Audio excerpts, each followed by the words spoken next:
Bonjour, good morning, everyone.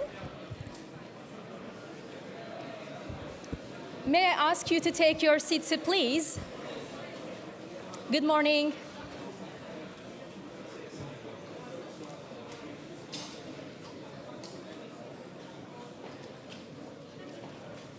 If you may take your seats, we will start the event in 30 seconds.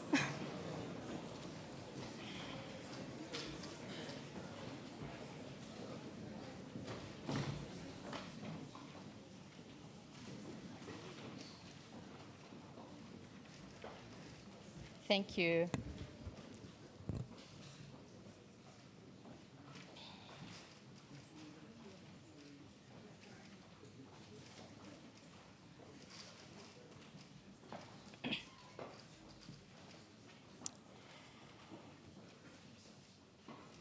Ministers, Excellencies, distinguished guests, good morning and welcome to Paris.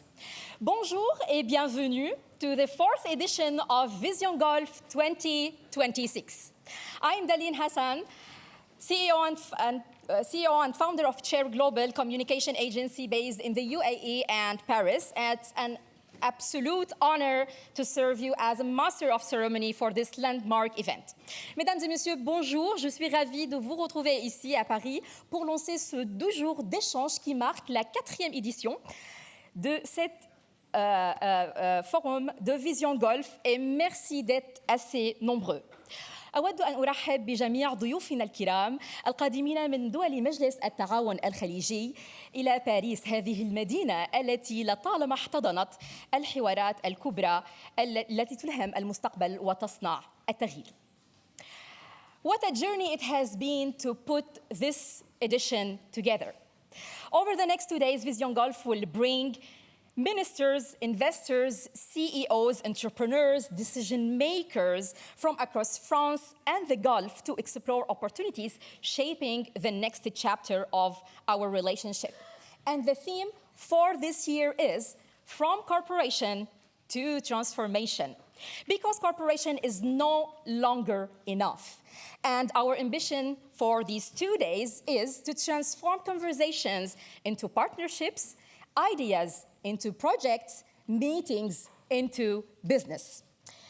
Couple of numbers before we start that stand out. Our bilateral trade figures have now proudly surpassed 20 billion euros annually, according to Business France. French foreign direct investment stock in GCC region has grown exceptionally, supported by over 2,000 French subsidiaries actively operating across the Gulf region and the markets there.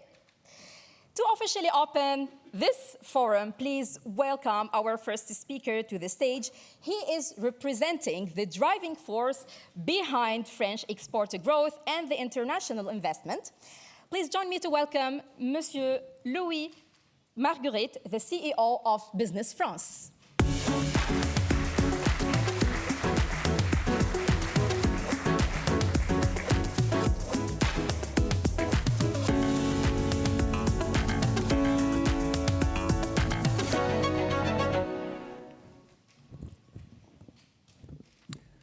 Your Excellencies, Mr. Roland Lescure, French Minister for the Economy, Finance and Industrial, Energy and Digital Sovereignty, France. Mr. Nicolas Forissier, French Minister Delegate for Tourism, for Foreign Trade, and French Attractiveness, dear Nicolas. Your Excellency, Mr. Khalid Saleh Al-Mudaifer, Vice Minister for Mining Affairs, Ministry of Industry and Mineral Resources, Kingdom of Saudi Arabia. Mr. Jean-Yves Le Drian, former French Minister, President of Afalula, and Special Envoy of the President of the French Republic for Lebanon and the Middle East. Your Excellencies, Mr. Farah Al-Rouali, Ambassador of the Kingdom of Saudi Arabia, Mr. Ali bin Jassim Al-Thani, Ambassador of the State of Qatar, Mr. Ahmed bin Mohammed bin Nasser Al-Arami, Ambassador of the Sultanate of Oman, and Mr. Essam Abdulaziz Al-Jassim, Ambassador of the Kingdom of Bahrain. Ladies and gentlemen, dear friends, dear partner, I think that all protocol is observed now, but thank you for being here. It's an honor for us. It's really a great pleasure and a true honor to welcome you to you all to this new edition of Vision Golfe. We are gathering today at a particularly challenging time for the Middle East, especially since this night, for sure, and for all over the world. The international environment is marked by unpredictability, uncertainty, instability, and tensions. Yet, in such moments, what matters most is not to step back, but to step forward. And that is precisely what we are here, what we were here last year, and why we are here today. At Business France, together with all our partners across France and the Gulf, we have made a clear and consistent choice to build bridges between economies, bridges between companies, bridges between people.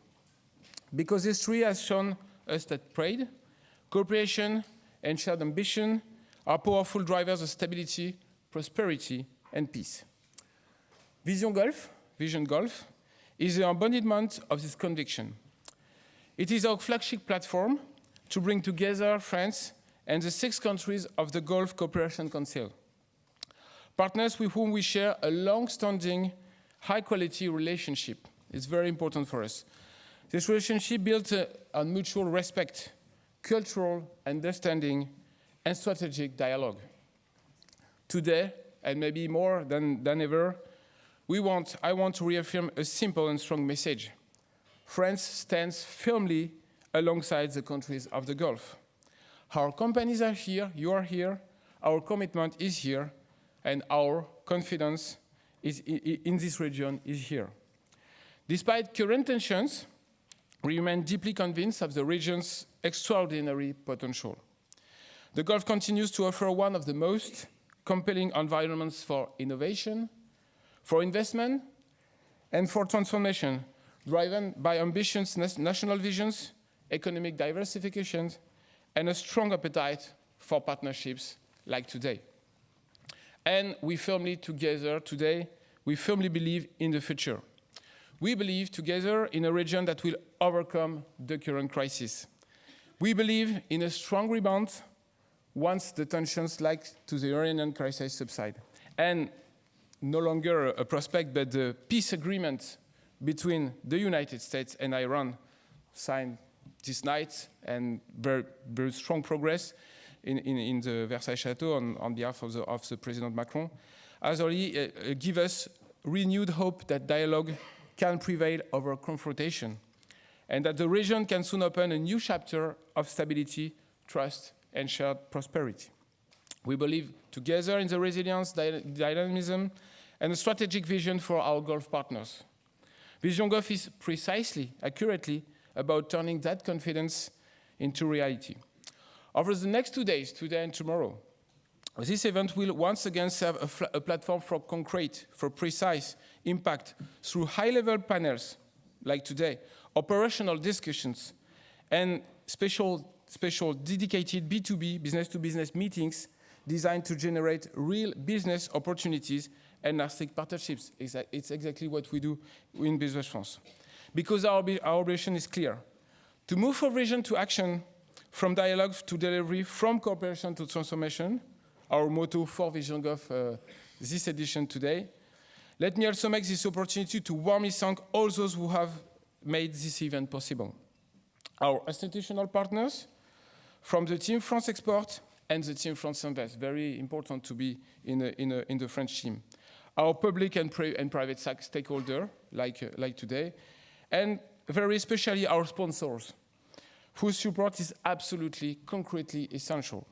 I would like to mention La FAB, First Abu Dhabi Bank, QNB, Qatar National Bank, Sanofi, SOR, Estima Holding, TGX Ario, Armada Holding, Rungis, Abu Dhabi Food Hub, Group Novelty. So thank you thank you also to all your sponsors, whom unfortunately I cannot mention because there are many. It's important, and thank you for them. There are so many of them, but you find them on the round tables and the dedicated areas throughout these 2 days of Vision Golfe. So thank you very much again. Vision Golfe wouldn't exist without your trust and your commitment. So allow me to express our deepest attitude. I would like also to thank to all delegations, company, investors, experts for being here despite the context, a signal of confidence, of engagement, of commitment. Ladies and gentlemen, I won't long to be long. In a complex world, it's our collective responsibility to remain ambitious, to stay connected, and to continue to building together. The Gulf countries are pursuing bold transformations. France has capability, expertise, and creativity to contribute to all these ambitions. Together, we can deliver meaningful, tangible results. Together, we can build lasting bridges. So I would like to wish you a very all-productive discussions, fruitful exchanges, fruitful B2B meeting exchanges, and successful partnerships through this Vision Golfe 2026. Thank you very much. Have a good day.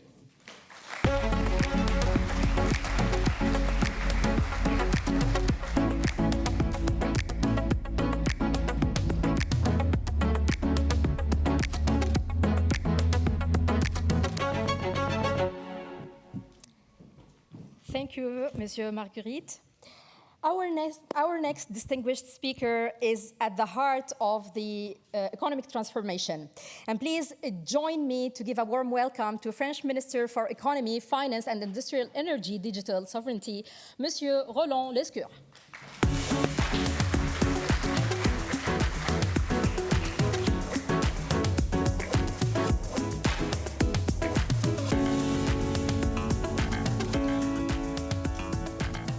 Bonjour, good morning everyone. What a week it's been. Quelle semaine. What a week. I'm very glad you all came today because I know we're going to have a great day, but it's been an amazing week. It's been one of those weeks that's historical, that we'll probably remember for the rest of our lives, that I certainly will remember for the rest of my life. I would like to say a warm welcome, a warm bonjour to my friend Jean-Yves Le Drian. He was an amazing minister in defense and then in foreign affairs. He's a great friend of the Gulf. As you know, he's involved in the region. He's also very helpful in Lebanon, which is a difficult situation once again, and on which he's being very helpful to improve the situation. And again, one of the many events that have happened over the last few hours also, and we discussed it warmly with Jean-Yves, are positive signs for the near-term future of Lebanon, and this is a good sign, but he's also very involved in Alula. I would like to welcome Nicolas, my colleague from Foreign Trade and Attractiveness. That's his Cannes Film Festival. At the end of the day, it's your festival today, but I'm glad we could welcome you here in Bercy to have this great event. And I would like to thank Louis for his speech and for the hard work that the teams, both in Business France, but also in the Department of Finance.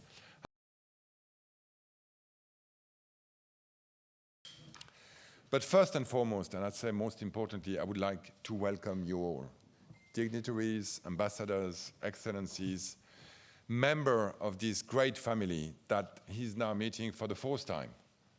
France and the Gulf have so much in common, more in common than ever. And I've had a very interesting decade under the auspices of President Macron, and I'm convinced we're going to have an even better decade going ahead. So again, warmly, thanks for being here. Welcome to France and welcome to the Ministry of Finance. It's been a week, and honestly, you guys know it more than ever and more than anyone else. This week brings a ray of hope after a very difficult few weeks. And I would like to tell you how much we have been impressed, how much I have been impressed by the resilience of the region, the resilience of your leaders, the resilience of your businesses, the resilience of your people. And very early on, after the war started, I was in contact with my counterparts in your countries, ministries of finance, ministers of energies, and we were able to express our solidarity. And as you know, for some of the countries with whom we have defense agreement, that solidarity went much further in the sense that we were on the ground helping you, protecting from attacks that were coming from Iran. but the resilience of the region, your ability to adapt, to transform, to change the way oil is circulating in the region, to make sure that oil could circulate despite the closing of the Strait of Hormuz. This is a tribute to nations that are now part of the big leaders of the world and that are helping us, I think, build a better world. And when we know dark forces are around, and especially in Iran and other places, it's good to have bright forces that have shown resilience, but have also shown an ability, and your presence here is showing it today, to look forward to the future. And those last few weeks that have been difficult for you, they've also been difficult for French people that have been affected by all of this, are now bringing us to a week of hope. A few days ago, as you know, President Trump announced a potential agreement had been reached with the Republic of Iran. And I was in Versailles last night, and I can tell you, when Marco Rubio went out of the room to get the document that had just been printed on French paper with a French printing machine, and that Donald Trump took out his pen that we all know, because he's been signing a few executive orders for the last 18 months. We cleared the table, took the memorandum, and he signed it in English and in Farsi. We all felt this is history in the making. This is the beginning of a process, we know. This is the beginning of a process that's going to be long, 60 days at least. This is the beginning of a process that's going to have its ups and downs. But this is a ray of hope after a few difficult weeks. And you've read the MOU as we have. There's a few very important factors in this MOU, the least of which not being the fact that Iran is not going to have a nuclear weapon. It's obviously a very important part of that agreement that is hopefully going to bring stability, more stability at least in the region. But as a Minister of Finance, of course, the most important part of the MOU is that the Strait of Hormuz will be open. It's already flowing, I believe, slowly but surely. But after a few days, we're going to have a full operating Strait of Hormuz. And because it's been the economic knot of this economic crisis, because it's been a challenge for you guys, because exports are virtually halved or stopped for some of the goods that I was going through, it's a breath of fresh air that's going to help the economy flowing. Your economies, our economies. Because again, what that crisis has shown is how integrated we are. And this is, at the end of the day, what you are going to talk about today. How integrated we are and how more integrated we could be in the decade to come. And it's the fourth meeting of this forum, but as I said earlier, it's probably the most important one. Because this solidarity that we've shown together over the last few weeks, this ray of hope that we're living together in the last few hours, it does need to bring to concrete further economic, financial investments between us and you guys. There's already been great relationship being built over the last few years. You know it all. At Choose France, every year for the last 3, 4, 5 years, there's been new investments from Saudi Arabia, from Qatar, from the EU, from Bahrain, and others. Every year we've had more investments because you guys have decided to choose France, and for this, thank you very much. The good news is that there are more things to choose about, and you can come back and do more investments. As you know, we're doing a big push on industry, on energy, on artificial intelligence, on quantum computing, and on this, there's a lot of cooperation we can do. We also, as you know, a nation of engineers, and there's already great relationship between your companies and our companies on building infrastructure, both here and in the Gulf, on designing new cities, on making sure that utilities are reinvented to make sure that the world keeps on growing. Cities keeps on urbanizing, but we do it in a sustainable way. And I know how much at the forefront of this fight for sustainable growth you are. And for all these reasons, we can do more, we can do better. And that's why these meetings are important. Because at the end of the day, government can do a lot. They can talk, they can exchange, they can sign MOUs, they can make sure that when we travel, we bring together some of you guys to have more meetings. But at the end of the day, you are doing the work. It's because you are looking at each other. It's because I believe 2,000 meetings are going to take place today, B2B. Probably meetings that have been taking place for a few weeks and months that are going to bring new deals today, or maybe beginnings of deals that are going to happen 12, 18 months from now. But that's why these meetings are very important. So I would like to leave you with just one word. Thank you. Thank you very much for what you've done already to improve the economic and trade relationship between the 6 member states of the Gulf and us. And also thank you for the further integration, the further work we're going to do together. Because at the end of the day, it is about win-win. It's about doing more business together in both sides of the world. But we're not doing it just for business. We're doing it to bring prosperity to our people.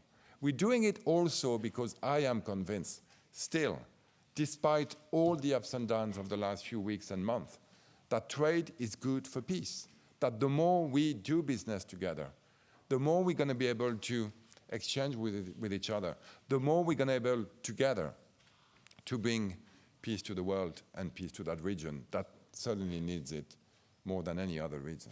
So for all of this, again, thank you very much for being here. Thank you very much for all what you're going to do today. But most importantly, thank you very much for all what you're going to do together for the next decade, because this is where we're looking at. Thank you. Merci. Merci.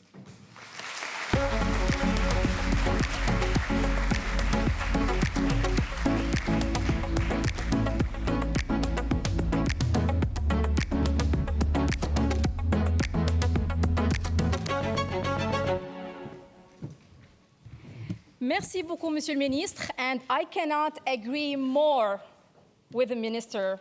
It will be a great day. To complete this powerful trio of opening perspective, we turn our attention to international markets, global trade networks, and economic attractiveness of France on the world stage. Please join me to welcome the French Minister Delegate for Foreign Trade and France's Attractiveness, Monsieur Nicolas Forissier.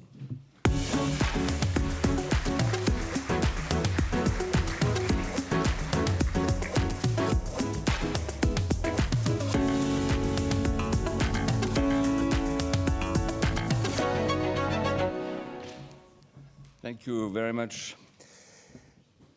Mr. Minister. He left, dear Roland. Dear Jean-Yves Le Drian, it's a great pleasure to see you today.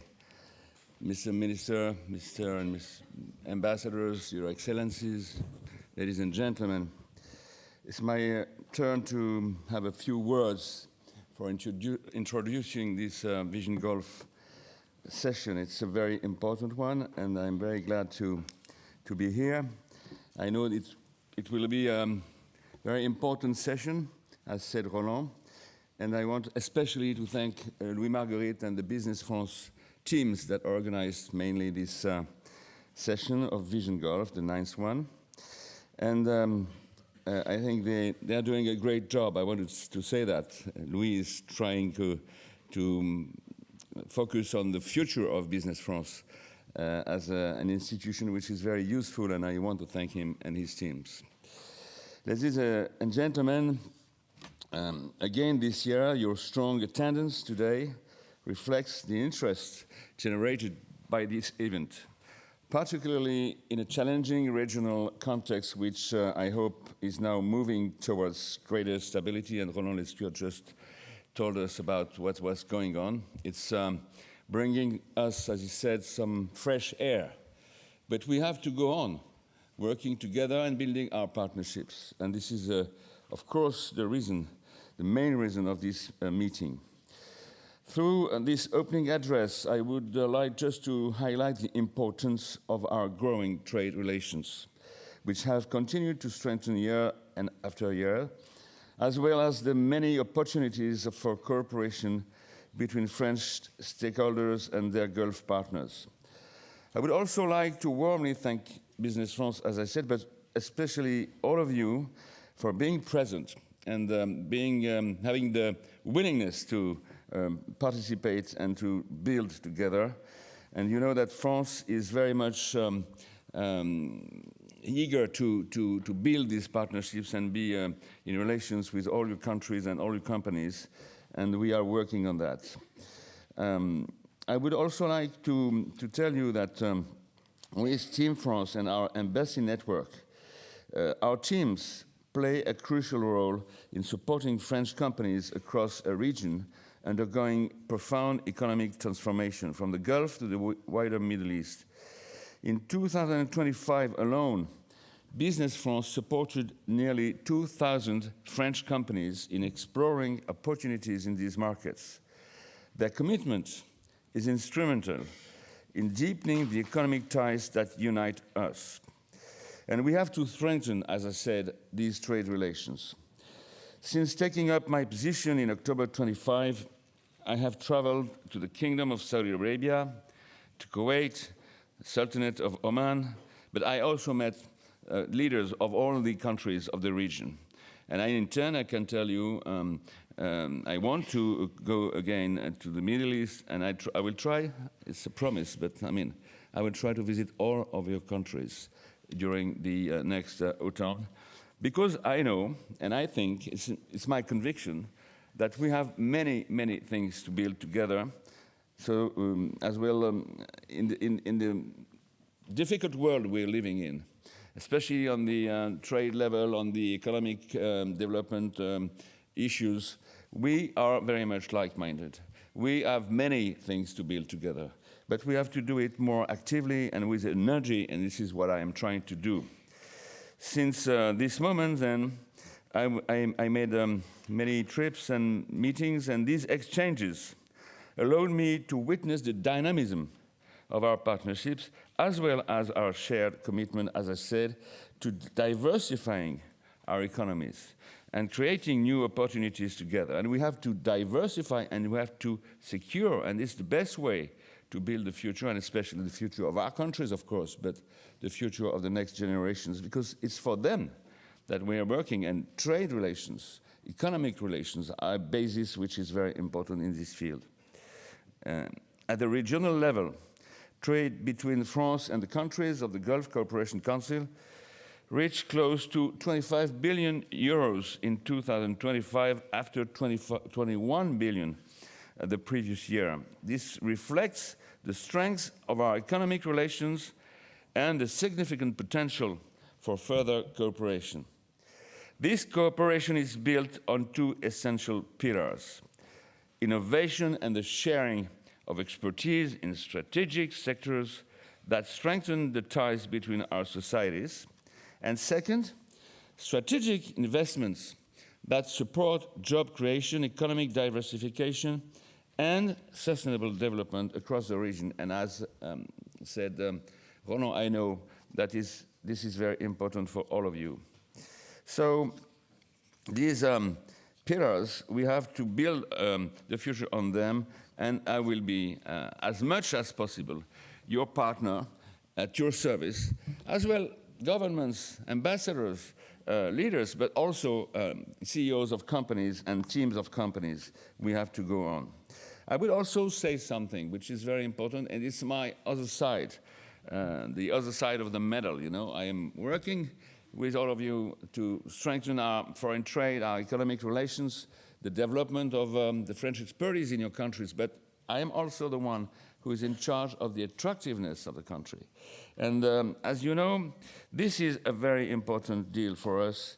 We are in the middle of a complex macroeconomic and geopolitical environment, and even with that, France remained this year again the top destination for international investment in Europe for the 7th year consecutive. The 7th year it's France which is a champion, and this is important to understand because sometimes I hear that France has difficulties, that we are in the middle of the river and we don't know which decisions. This is not true. France is an attractive country, and Roland Lescure said it with very precise details. I won't be too long, but I wanted to tell you that this 9th edition of Choose France broke records. 93 billion euros of investment were announced across 71 new projects, originating from 26 different countries. And this means almost 16,000 new jobs to be created. Our significant additional investment needs in infrastructure, energy transition, AI, industrial creation, and innovation, create attractive opportunities for investors from the Gulf. They were estimated at 130 billion euros, according to the Draghi report. These are all avenues for strengthening our cooperation in support of the sovereignty and resilience of our economies, a shared goal for both by France and its partners in the Gulf. Vision Golfe 2026 will provide an opportunity to address a wide range of topics, from strategic supply chains to cultural heritage. It is a valuable opportunity for all of you to exchange ideas, create synergies, and develop new partnerships. I travel around. As I told you, I was in the Gulf last November, and I plan to return there. I will go there with companies. My duty is to help you, but also to have good relations and frank relations and sustainable and predictable relations with our friends from the Gulf, because we have to create all the time more and more and more the confidence that builds the future. And this is also, I want to tell you what I want to do. It's my conviction, and you can count on me. Now I'm waiting to see for knowing the results of this day. I know you have many meetings, many discussions. Have a good work, and we will meet again during the day. Thank you very much, and let's be confident for the future between the Gulf countries, the Middle East countries, and France. We have so many things in common and so many things to build again. Thank you.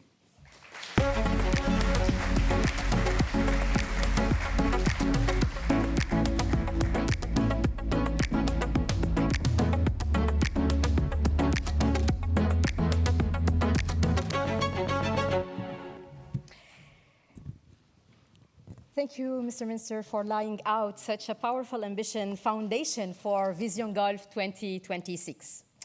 Ladies and gentlemen, we turn our focus to the immense industrial transformation, rewriting the economic landscape of the region. We began with the Saudi Arabia's spectacular mining revolution, a core pillar of Vision 2030. Please join me to welcome to the stage our next distinguished guest, His Excellency Engineer Khalid bin Saleh Al-Mudaifer, Vice Minister of Industry and Mineral Resources for Mining Affairs in Saudi Arabia.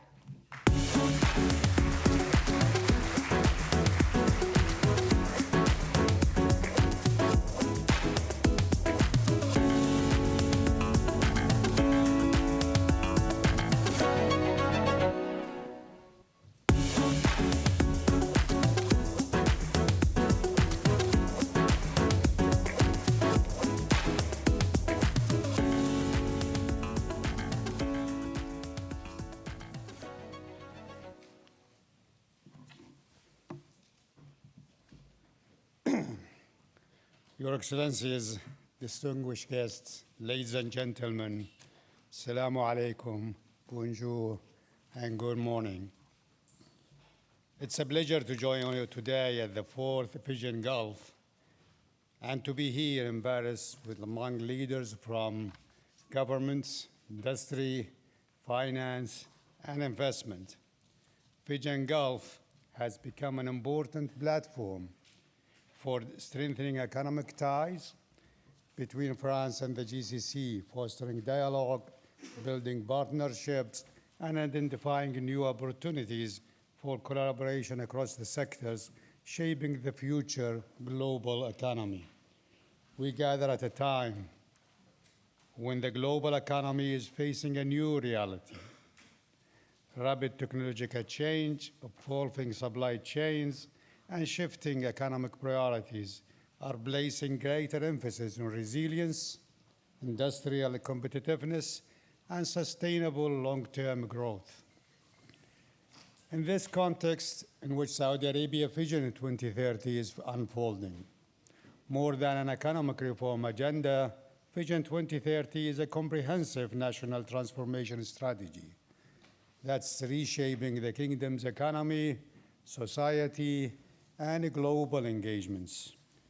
In less than a decade, it has opened new sectors, expanded opportunities, empowered a new generation of Saudis talent, attracted new investments, and positioned the kingdom at the forefront of emerging industries. What makes this transformation remarkable is not only the scale, but also the speed and depth with which it has been achieved. Vision 2030 has changed how the kingdom works, how it competes, how it engages with the world, and how its people see their future. Today, non-oil economic activity is playing an increasingly important role in Saudi Arabia's growth, reflecting the success of sustainable reforms, strategic investments, and long-term economic planning. Saudi Arabia foreign direct investment inflows grow by 24% year-on-year. As the largest economy in the Middle East and North Africa, valued at more than $1.2 trillion, the kingdom continues to attract investments, expand industrial capacity, and create new opportunities across emerging sectors. These gains reflect deeper structural shifts. The private sector now contributes 47% of GDP. Saudi unemployment has fallen to a record 7%, meeting our 2030 target 6 years earlier than planned. And the Public Investment Fund has grown its asset to roughly near the $1 trillion target, anchoring investments across the new economy. A key driver of this transformation is our National Industrial Development and Logistic Program, NIDLP, which brings together industry, mining, energy, and logistics under a unified strategy. Through NIDLP, Saudi Arabia has strengthened domestic value chains, expanded industrial capabilities, enhanced logistical connectivity, and increased the competitiveness of Saudi products in global markets. Saudi Arabia is investing in a world-class infrastructure, advanced industrial cities, digital capabilities, ports, and rail networks, and logistic corridors that connects 3 continents. Together, these investments provide direct access to markets representing more than 1.5 billion consumers and transforming the kingdom into a strategic gateway linking Europe, Asia, and Africa. Today, the kingdom is home to more than 36 industrial cities, hosting over 3,500 factories, alongside integrated economic cities such as the King Abdullah Economic City and a network of specialized ports, including King Abdullah Port, Jubail, Ras Al Khair, and Jazan. Its railway network already exceeds 5,500 kilometers, expanding towards 8,000 kilometers in the near future. This expansion will further solidify Saudi Arabia's position as a global logistic hub. These foundations have strengthened the resilience of the Saudi economy, which the world continues to witness today, even during the most disruptive times of the last 2 months of the last 2 months. While many economies have faced uncertainty from supply chain pressure, energy market volatility, and rapid technological change, Saudi Arabia has continued to move forward with confidence. Our ambition extends beyond participating in the global value chains. we are positioning Saudi Arabia as a leading destination for industrial production, advanced manufacturing, innovation, and long-term investments. One of the clearest examples of how this broader industrial transformation driven by the National Industrial Strategy is translating into a tangible economic outcome can be seen in the mining sector. Under Vision 2030, mining and minerals have been designated as a third pillar for the Kingdom of Saudi Arabia industrial economy. Since the launch of the Vision 2030, Saudi Arabia has undertaken one of the world's most ambitious mining transformation, driven by extensive geological surveying, regulatory framework, regulatory reform, and investment attraction. These efforts have helped unlock an estimated $2.5 trillion in mineral wealth, including gold, copper, zinc, phosphate, rare earth elements, and other critical minerals, essential to the industrial development, advanced manufacturing, energy system, and future technologies. However, mineral resources alone do not create a globally competitive mining destination. To attract long-term investment, Saudi Arabia has modernized its mining investment law, digitized more than 80 years of geological data through the National Geological Database, accelerated licensing procedures, and encourage private sector privatization. These reforms are already delivering tangible results and strengthening Saudi Arabia's position as one of the world's most attractive mining investment destinations. Saudi Arabia now ranks among the world's top 10 in the Fraser Institute annual survey of mining companies, a remarkable climb from the 104th place in 2013, a testament to growing international confidence in the kingdom's mining sector. At the same time, Saudi Arabia's broader industrial transformation is generating significant demand for steel, aluminum, copper, specialty minerals, rare earth, battery materials, and advanced industrial products. As a result, the kingdom is emerging not only as a supplier of minerals, but as a major center for mineral consumption, processing, manufacturing, and industrial production. In mining, our objective extends far beyond increasing mineral production. In phosphate, the kingdom is leveraging approximately 2.7 billion tons of reserves to support global food security through the production of fertilizer and downstream products. Today, Saudi Arabia is the world's largest exporter of phosphate fertilizer and the third largest producer of phosphate products, serving customers across more than 45 countries. In aluminum, Saudi Arabia has developed one of the world's most successful integrated industrial value chains, demonstrating how mineral resources can be transformed into a globally competitive manufacturing ecosystem.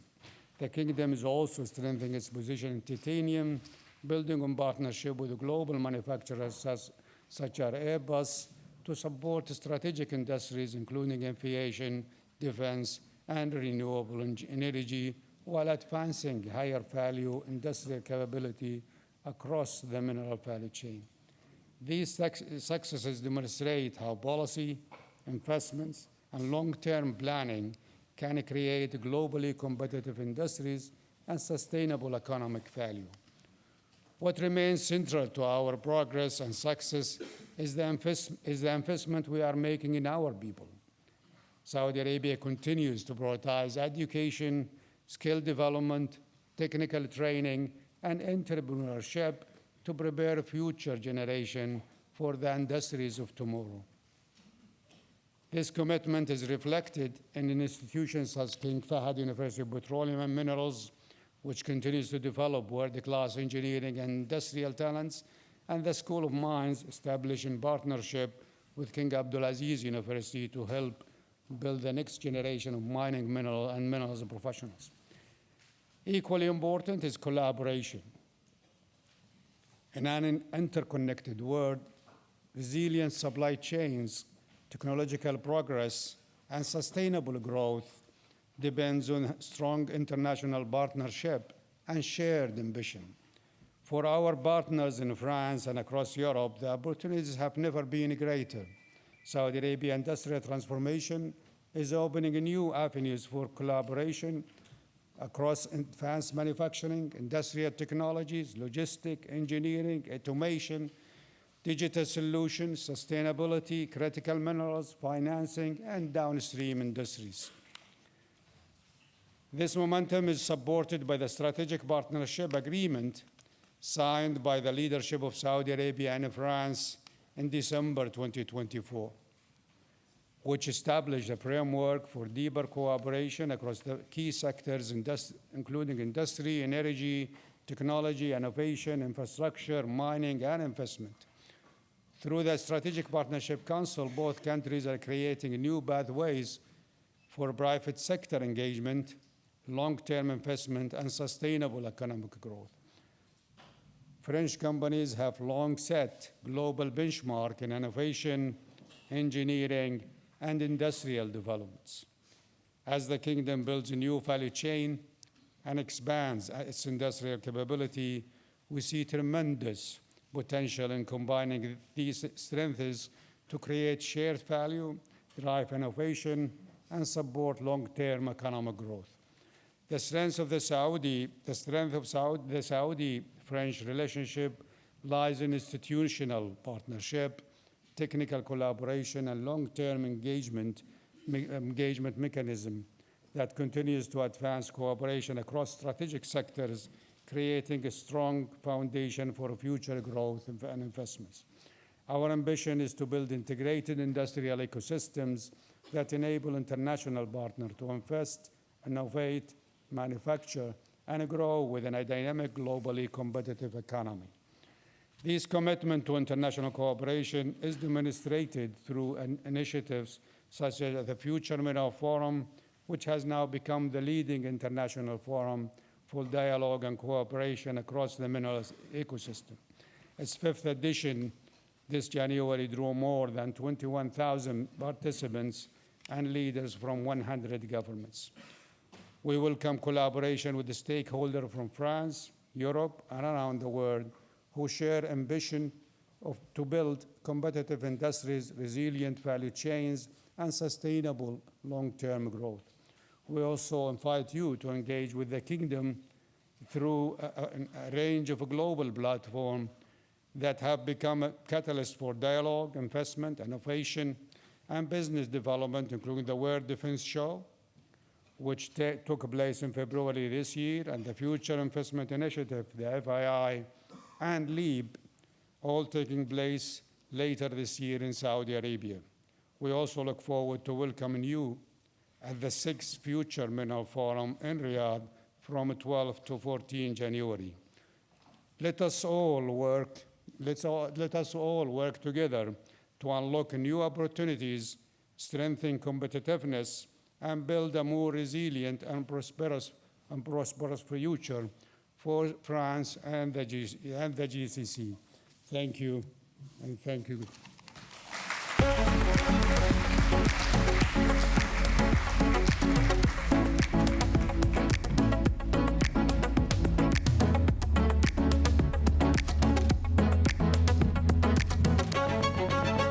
Thank you very much, Your Excellency, for these insights.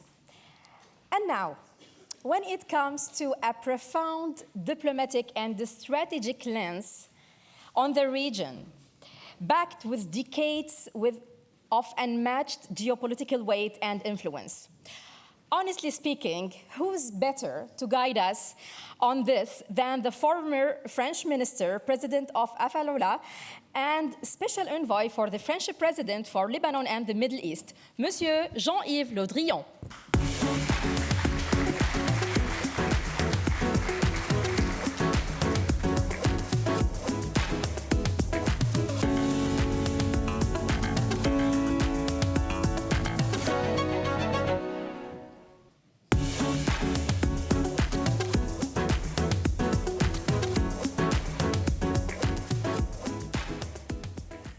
Monsieur le ministre, mesdames et messieurs, je suis ravi d'être ici pour cette nouvelle édition de Vision Golfe, édition auquel je participe régulièrement. Je suis chargé d'un exercice un peu compliqué, c'est de camper le décor géopolitique du Golfe. Je ne sais pas si vous voyez ce que je veux dire. Et donc, en raison de, m'a-t-on dit, de mon expérience. Alors, je vais essayer d'être, je parle à titre personnel, mais je vais essayer de camper le décor le plus simplement possible, en raison aussi de l'actualité permanente qui fait en sorte que la recomposition et les bouleversements se maintiennent. Mais si je prends un peu de recul, et si je suis en confiance avec vous, je ferai pour ma part 4 observations où je décèle dans ma propre histoire 4 faits majeurs, 4 remarques majeures qui peuvent nous servir pour aujourd'hui et pour demain. D'abord, disons-le, même si elle est la grande absente de l'actualité immédiate, dans l'analyse géopolitique que l'on peut faire sur le Golfe, il faudra bien se dire que la question palestinienne reste toujours là. On l'oublie en ce moment, il y a eu les accords de Sharm el-Sheikh, il y a eu un cessez-le-feu, il y a eu les 20 ou 21 points d'accord, mais pour l'instant, nous sommes qu'au premier point de réalisation. Et donc, je pense que les uns et les autres, nous devons intégrer le fait que la question palestinienne, qui avait été oubliée, ne doit pas être oubliée une deuxième fois. En tout cas, il faudra faire en sorte que la solution équitable pour le peuple palestinien puisse intervenir. Elle est inscrite dans les accords que j'appelle l'accord de Sharm el-Sheikh. Il faudra les réengager pour que la solution à long terme à 2 États puisse voir le jour. C'est les engagements qui ont été pris. Je le rappelle parce qu'on l'oublie. Et que si on l'oublie de trop, ensuite la question revient de manière brutale et entraîne des situations conflictuelles. C'est ma première remarque. Ma deuxième observation sur l'analyse que je peux faire des dernières années, c'est le fait de la très forte puissance militaire d'Israël, renforçant d'une certaine manière son rôle et son poids régional, doublé de 2 éléments. D'une part, la place des partis extrêmes dans la direction de ce pays. Peut-être que ça ne durera pas, mais enfin, c'est une réalité concrète.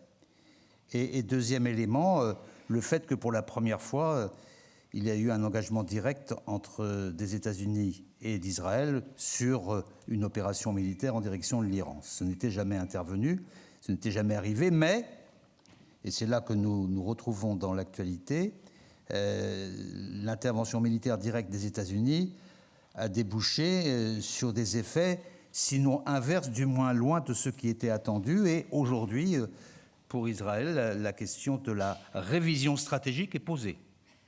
Elle est encore plus posée depuis cette nuit. Et mon sentiment, c'est qu'il nous faudrait que nous soyons nombreux à dire que la puissance militaire est un atout, certainement, mais la seule force des armes ne suffit ni à la paix ni à la sécurité.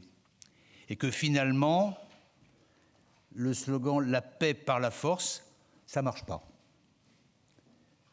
Et que seule marche la paix par le droit et la négociation. Et ce qui a été fait là, cette nuit, doit être aussi un signal sur ce qu'il doit se faire demain. Je me réjouis qu'il y ait des négociations qui vont se poursuivre entre le Liban et Israël à partir de lundi aux États-Unis. Ce thème-là est tout à fait essentiel pour la suite. La paix par la force, ce n'est pas la solution. La seule solution, c'est la paix par la négociation et par le droit. Enfin, merci. Je ne vais pas pouvoir tout dire en peu de temps, mais j'essaye de clarifier le paysage. La troisième observation que je voulais faire concerne la question iranienne elle-même. Alors je vais vite là-dessus, au moins sur les prolégomènes et les antécédents. Moi, je distingue 3 périodes dans cette question iranienne. Il y a eu la période d'affaiblissement du système iranien affaiblissement de ce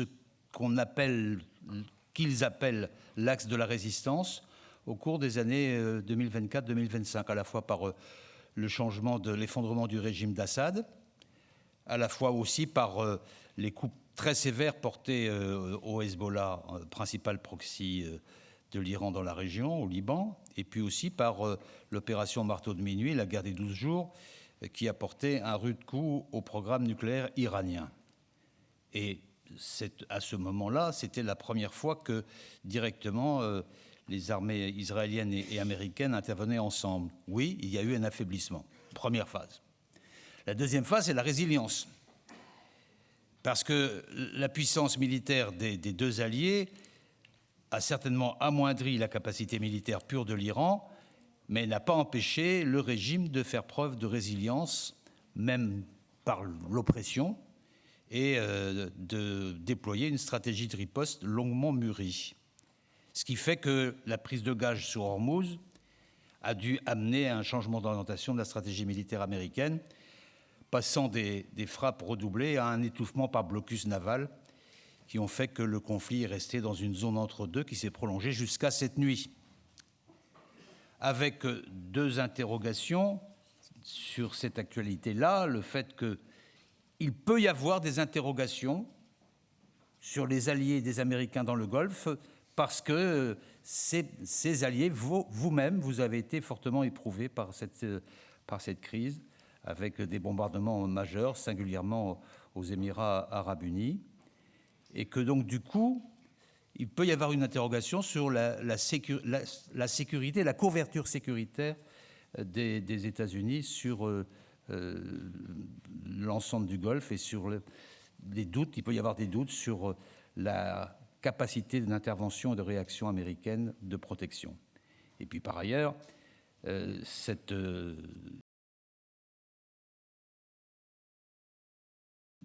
que le Liban, pays que je suis particulièrement à la demande du président Macron, se trouvait confronté sur son territoire à une guerre qui n'était pas la sienne et qu'il faut faire en sorte, je le disais il y a un instant, que les conversations de Washington aboutissent au fait que cette guerre-là, initiée par le Hezbollah, mais à laquelle a réagi de manière totalement disproportionnée Israël, mettant plus d'1 million de personnes hors de leur domicile, aboutissant à plusieurs milliers de morts. Il faut faire en sorte que cette évolution-là s'achève et que le Liban retrouve sa souveraineté et son intégrité.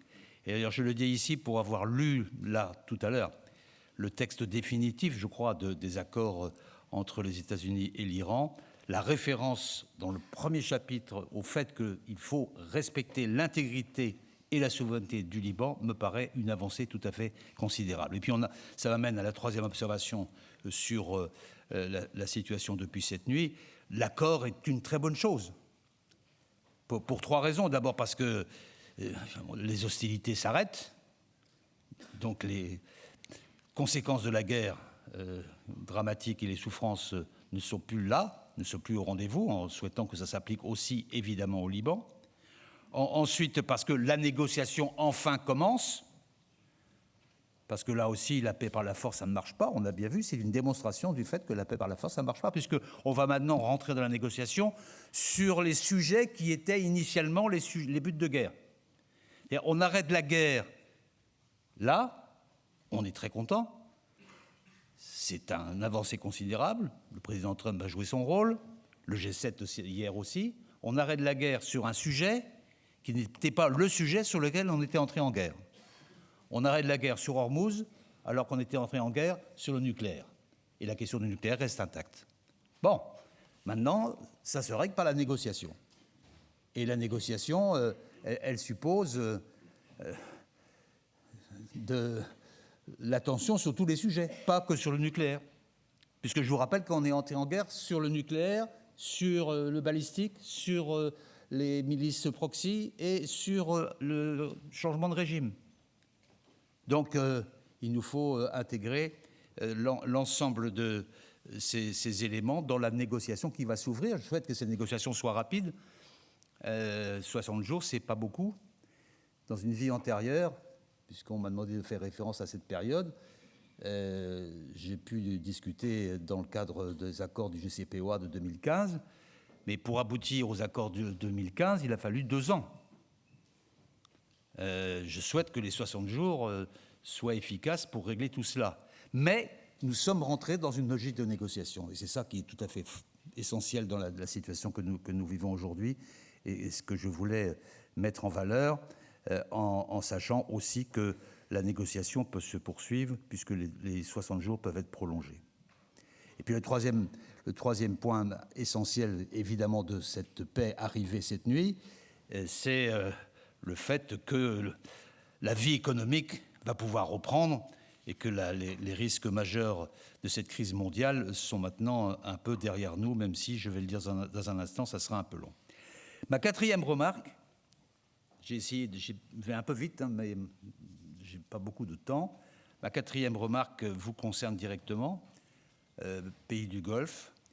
Ce qui me paraît tout à fait nouveau, c'est que désormais, la péninsule, disons les pays du Golfe, jouent un rôle de premier plan dans la résolution des conflits.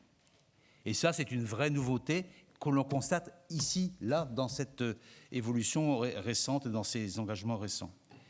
C'est d'ailleurs, les États-Unis pouvaient difficilement jouer le rôle de médiateur puisqu'ils étaient partie prenante. À partir du moment où ils sont acteurs de l'action de guerre, ils ne peuvent plus être médiateurs. Et l'ordre mondial en recomposition, la reconnaissance de plus en plus nette d'un rôle propre de grande puissance, autrefois dite émergente ou moyenne, et qui aujourd'hui, en pleine transformation, joue un rôle politique majeur. Ça a été le cas dans le règlement de la crise que je viens d'évoquer il y a un instant. Les pays du Golfe, et singulièrement les pays du Golfe en articulation avec le Pakistan, ont joué un rôle essentiel. Il importe, mesdames et messieurs, que vous puissiez continuer à tenir ce rôle-là, dans votre intérêt à vous, pour préserver votre propre souveraineté, mais aussi dans l'intérêt de la paix mondiale. Et cette responsabilité nouvelle est tout à fait opportune maintenant. Voilà ce que je voulais dire rapidement, en complétant mon propos par les perspectives nouvelles qui s'ouvrent à nous et les conséquences et les conclusions qu'on peut tirer de la crise qu'on vient de traverser. La bonne nouvelle, c'est que face au choc majeur provoqué par la guerre et la fermeture du détroit d'Ormuz, le système énergétique mondial a plutôt bien résisté. Le marché, en termes de volume, s'est adapté. On a assisté à une accentuation des tendances de fond, l'accroissement de la production d'hydrocarbures venant de sources de remplacement pour pallier la réduction de celle du Golfe, la recherche dans la péninsule et ailleurs de routes d'acheminement d'alternatives. Et ça, cet élément-là, à mon avis, va se poursuivre. Il va y avoir certainement une réorientation des trafics en raison de ce qui s'est passé à Hormuz. Ça s'est passé une fois, il faut donc s'en prémunir si ça se devait se passer une nouvelle fois. Ma remarque supplémentaire, c'est qu'il importe de rétablir le plus vite possible la confiance des marchés, la confiance des investisseurs, alors qu'on sait que la sortie concrète des effets de la crise risque d'être longue. La réouverture ne va pas être si simple. Il y a encore énormément de bateaux dans le Golfe et le trafic reprendra que progressivement. Il importera d'assurer des garanties de sécurité pour ce trafic. Et puis, il y a aussi la reconstruction des installations qui ont été endommagées, la relance de la production. Tout cela nécessitera, au cours de cette période, une confiance et une volonté de relance qui a été évoquée d'ailleurs tout à l'heure par mon prédécesseur à cette tribune. Au demeurant, je considère que cette crise en termes économiques et concernant les pays du Golfe et leur développement a été à la fois un révélateur et un accélérateur des transformations structurelles que vous aviez déjà engagées.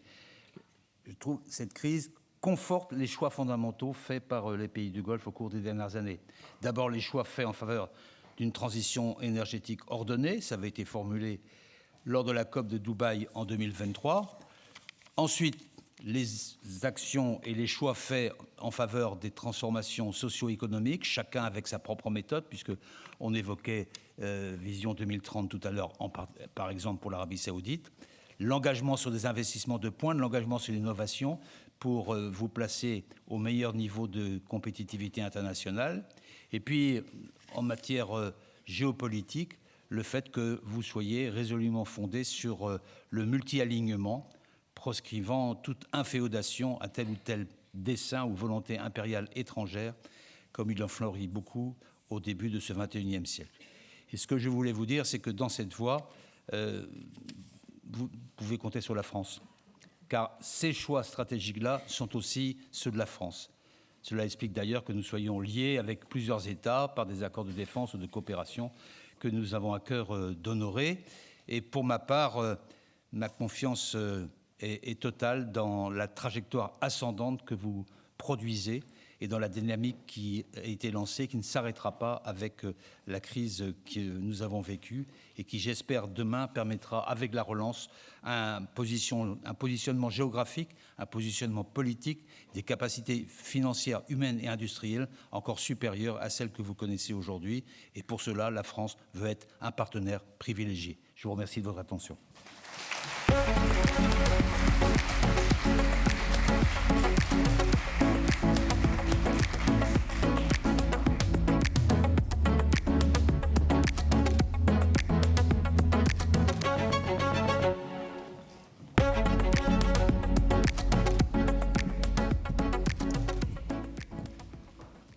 Merci, Monsieur le Ministre. We really wish we had more time to hear more insights about the region. And now, next up, we are driving into the key investment opportunities and insights shaping the future between France and Saudi Arabia. Please join me to welcome our next distinguished guests, Sophie Sidos, President of the Foreign Trade Advisor of France, and Sultan Al-Musallam, Secretary General of Federation of Saudi Chambers, along with moderator of the Fireside Chat, Rashid Boulawin, Country Director of Business France, Saudi Arabia.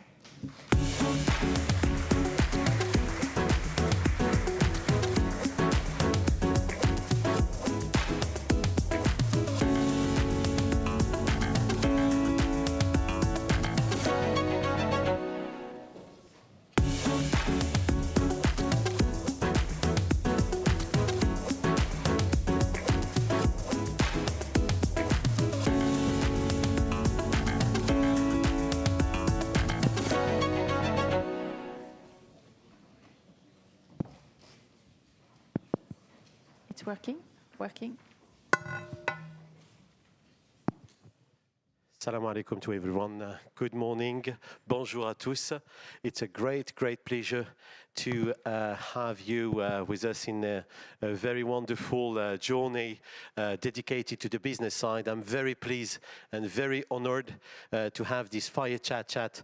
We are in a kind of top-notch messages dedicated to Saudi Arabia, and what a great pleasure and a great opportunities to do it with two iconic business people who are dedicated on the land and on the field of making business and making it very great. The idea it's to give the flow to those two iconic personality. I would like again to thank Madame Sidos for being with us. Madame Sidos, we cannot anymore introduce the talented personality of Madame Sidos being part with us alongside Business France Network and being, you know, the pilot and the president of the network and CCE, at the same time running as board member of many influent group of friends and vice-president of VICA Group. So thank you very much for being with us, Madame Sidos, and with alongside to my gentlemen that we had the great opportunity to spend time all the week in France and having the chance to promote Saudi Arabia. Abu Salma, our dear partners, our dear brothers from the Federation Chambers of Saudi Arabia, the one which is helping the French investors, the French companies from startups to large group to come to Saudi Arabia and to come it in a great way. I wanted for this 10 minutes, you know, short time, but very dedicated, to give the floor first to Madame Sidos. The idea, of course, of this thematic, it's how we invest, why we invest, and of course, what are the opportunities. Madame Sidos, you are part of this great network of Team France Export, but also businesswoman integrating into business for Saudi Arabia Gulf. I wanted to really give you the floor to in front of the French companies and to tell them why you need to look at Saudi Arabia, the kingdom right now, and why and how it make it great to do business there. The floor is yours. Thank you, Rashid. I'm very happy that you listen for beginning for business a woman, because usually you always listen men telling to you what you have to do. And I'm happy to say that I know your country. I have been to your country. I have been with my minister, Mr. Forissier. And he goes to Arabia Saudi, he goes to Oman, he goes to everywhere. Don't hesitate to ask him to come to visit you. He will come with French company, and you will be very happy to have them with you. Why? That's your question. Why? Because you can see in France, we are not lying. We tell you the truth. We make stuff. We make a lot of things, especially I will say some woman who has CEO in company, in French company also. If I think about NG or Suez, we have a lot of women. And when we go to your country, we improve, we make a lot of stuff, and it's not for one day. When we go somewhere, like in my company in Vika, I make cement. When I buy a company, it's not for 1 year, it's for a minimum of 100 years. Then when we go somewhere, I was very happy because last time when I was talking with your ambassador of Oman, when I was in Oman, or when I was in Arabia Saudite in Riyadh, when we have been to visited Alula with our French trade advisors to show them what are all the opportunity we can do over there. There is no plane for going just one day. Then we were obliged to rent a plane only for our French company to go there to show them what we have to do. Then there is some opportunity to create new job, to create a company just for one day to go and to come back, or perhaps you prefer we stay more day to spend more money. Why not? That's a good thing. But we have a lot of opportunity in your country. We are very proud to go there. And what my minister is always saying is we need to have a win-win. That's your word. The win-win is like with your e-games. You give us the e-games this summer in France, then we have to work with you to create wonderful e-games that we have to be proud to have the e-games. I'll give you a little bit the time to speak also, because I'm going to speak 20 minutes if I continue. Thank you. And I think to add on what you said, back to maybe the opening remarks that we heard from the distinguished ministers, I think Saudi Arabia is a great success story in the last 10 years. The Vision 2030 is no longer a vision. It is a reality that we live in today. Now our heads are focused on what comes after Vision 2030, which is another Vision 2040. The National Transformation Program closed 10 years now, and the result is that 92% of all the programs and initiatives have been accomplished, and the rest are in progress and on track to be achieved. 500 French companies are operating today in Saudi Arabia. That is a big number. The third largest investor, foreign investor in Saudi Arabia is France. So there is trust, there is collaboration, there is true partnership, there is true win-win relationship. And I think the relationship between the two countries is not about dependency, but it's about complementarity. French expertise meets Saudi ambition. And I'll tell you one of the biggest reasons why the 92% happened, that we accomplished what we signed up for 10 years ago. 1,000 regulatory reforms happened in the last 10 years in Saudi Arabia.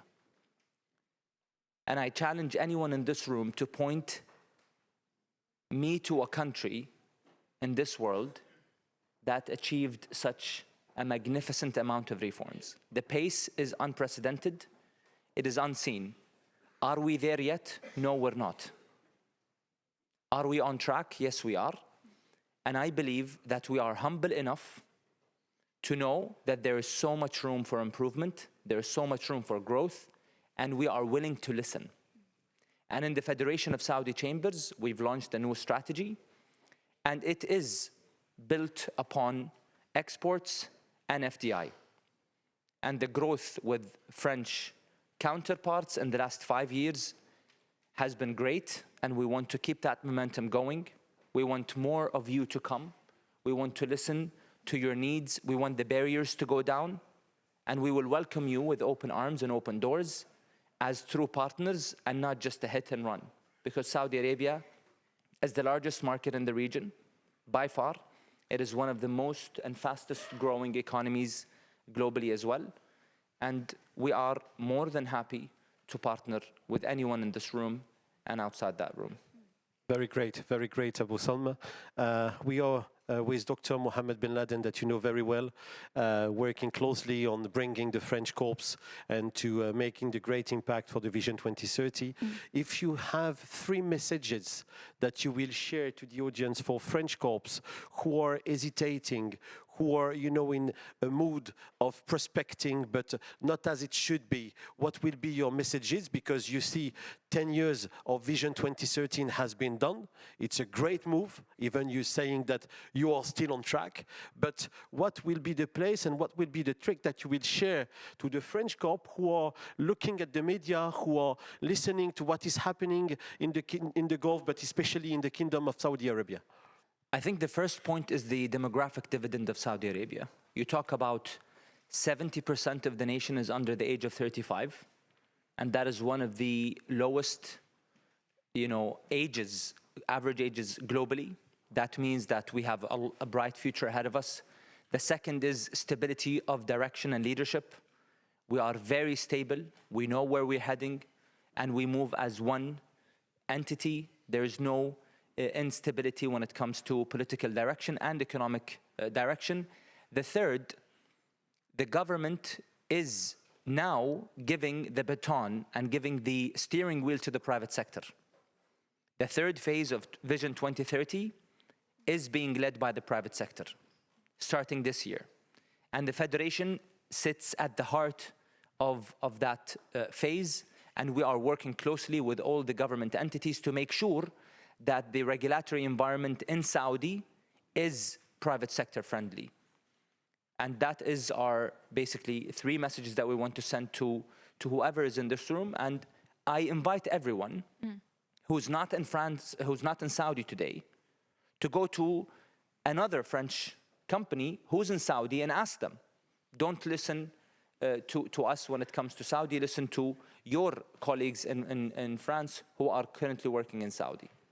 Yes, Abu Salma, I have a committee in Riyadh of 60 CEO of French company, and if you want just to come to tell them hello, I'm sure you will stay in Riyadh.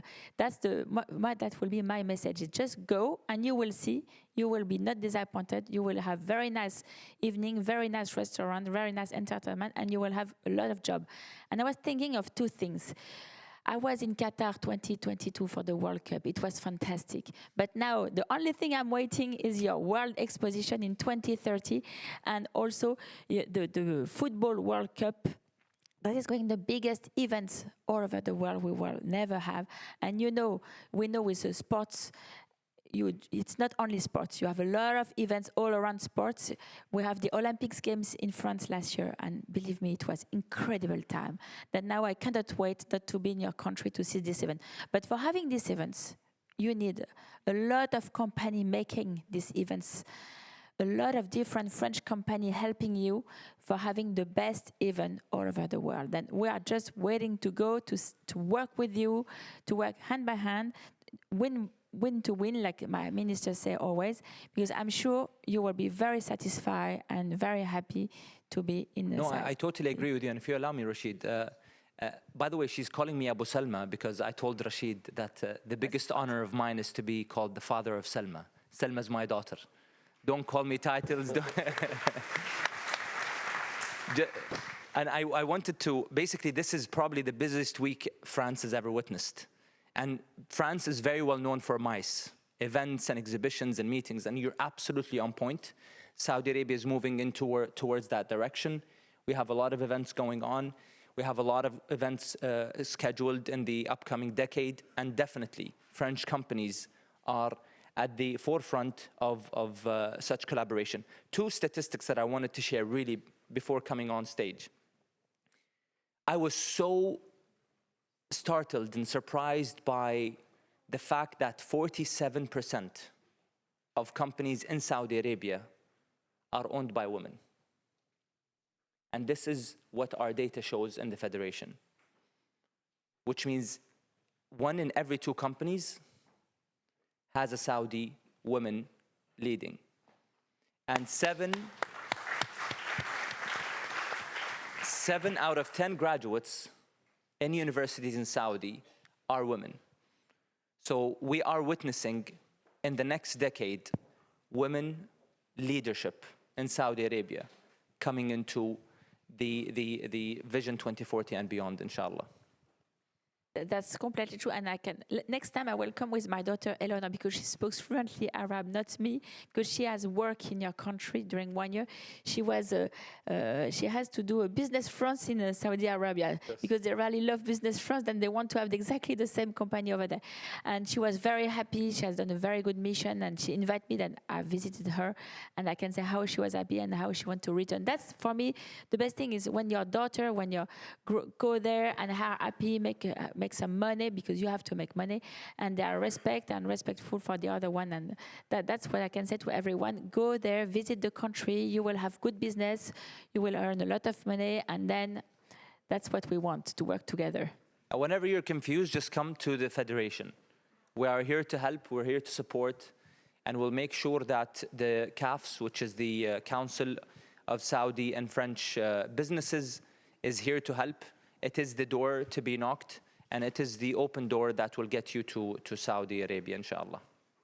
And if you want to meet some French company in Arabia Saudi, don't hesitate to go to see Business France. They will give you the name of the CC who are over there. And then you can meet them, ask them, is it a good place for me to go? They will tell you, of course, yes. Where we have to go, they will explain you.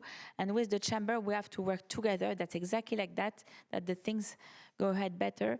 And that's why you are here today. And that's true. It's a good opportunity and a good time to be in France today, because we have Vivatech, if you have not been there. We have also Eurosatory, and we have a lot of big showing in France. And it's exactly the same when I go in your country. You have so many things to do, also so many big exhibitions, and that's a win-win for us and for you to be together.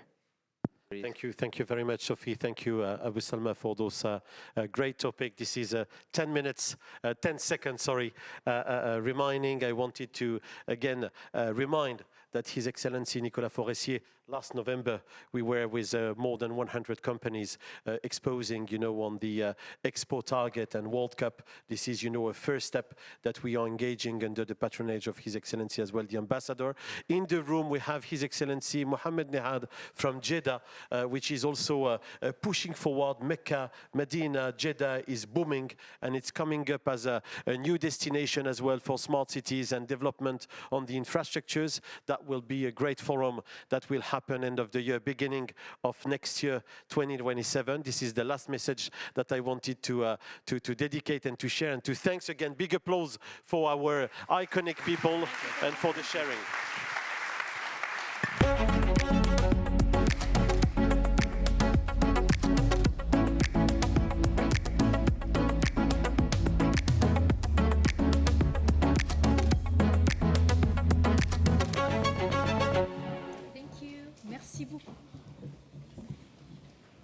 Thank you very much. And now, let's kick off with our first panel, where we will explore how cross-border capital and the private enterprise are unlocking a critical growth. So the big question today is how to invest between the GCC countries and France in such a context, international context that we are living now. So to answer this billion-euro question, please join me to welcome our panelists to the stage, along with our moderator, Mr. Abi Thomas, Editor-in-Chief of Inc. Arabia.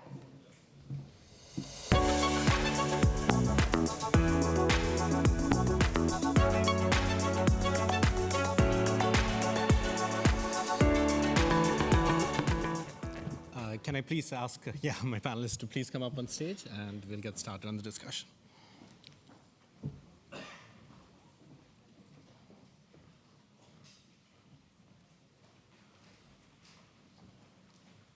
Please have a seat.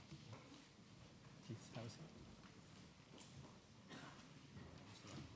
Very good. Please have a seat.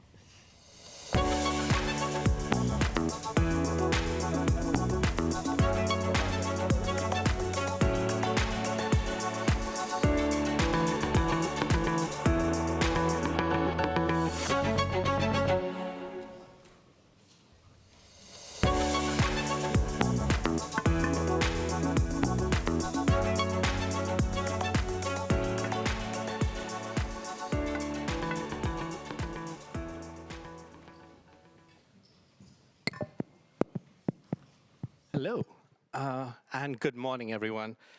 First of all, thank you so much to Vision Golfe and, of course, Business France, and especially the Business France Middle East team for putting this event together and having me and my distinguished speakers be a part of this particular session. I am wondering if we have all our speakers on stage. Yusuf, yes, is here.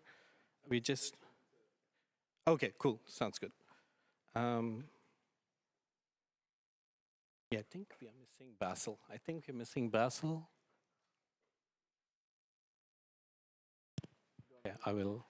Basil is not making it. Okay, cool. Sorry, I just realized one of our speakers is not going to be able to make it to the session. Anyways, so just to introduce myself, first of all, my name is A.B. Sam Thomas. I'm the editor-in-chief of Inc. Arabia. We are the Middle East edition of the international brand called Inc. And we are a publication that is focused on the business and entrepreneurship ecosystem in the region. I've been a part of Vision Golfe since its very beginning, and it's a definite pleasure to come back to this event and see this event grow in stature. Like when I was here earlier, I could see like people standing in the back. So it's like Miriam or someone just mentioned earlier, like we are victims of our own success, and I do hope you make the most of this event. So whenever I do these kind of panel discussions, I always say this is a conversation, not just between us on stage, but it's also a conversation between us and the audience. So just to kind of get an idea of who's in the room, can I just get a show of hands? Like how many of you are like businesses operating in the Gulf or from the Gulf? Okay. Yes, I was literally going to say the next thing is coming up. Second question, can I see a show of hands? How many of French companies or maybe other companies from other nations that are looking to explore the GCC? Just raise of hands. Okay, cool. One last question, and like my dear Dr. Mohammed just said, we can't really see you, so if you can come forward, we have got a lot of seats free in the front, so if you come forward, we'll be able to look at you and have this connection while we have this conversation on stage. The second part of this introduction session is like, I would like to ask all my speakers to quickly introduce yourself. Obviously, we are running on a tight ship, so I'm going to ask you to keep your introductions as brief as possible, and also perhaps like mention your role with respect to what they can, with respect to like building bridges between the GCC and France. Martin, I'll start with you. Thank you very much, Abby. Great pleasure to be here. Thank you for having me. So my name is Martin Tricot. I'm the group head of wholesale banking at First Abu Dhabi Bank. First Abu Dhabi Bank is one of the top 100 banks globally, present in 22 countries, all GCC countries, the largest bank in the Middle East, North Africa, Turkey region. We have a presence in France for several decades, and we are in the process of converting our branch in Paris into a full European subsidiary with full EU passporting right. So big development for us, and really a choice made of France as our new European platform for the future. So great development. Thanks, Martin. Julian, please. Yes, so Julien Pouget, I'm in charge of Middle East and North Africa for Total Energies. Very happy to be here with you, and also very happy to see the success of this session, especially in the current context. I think it's very energizing and gives us a lot of optimism for the next step. Total Energies, we have been in the Gulf for I think over 100 years now. We were born in the region.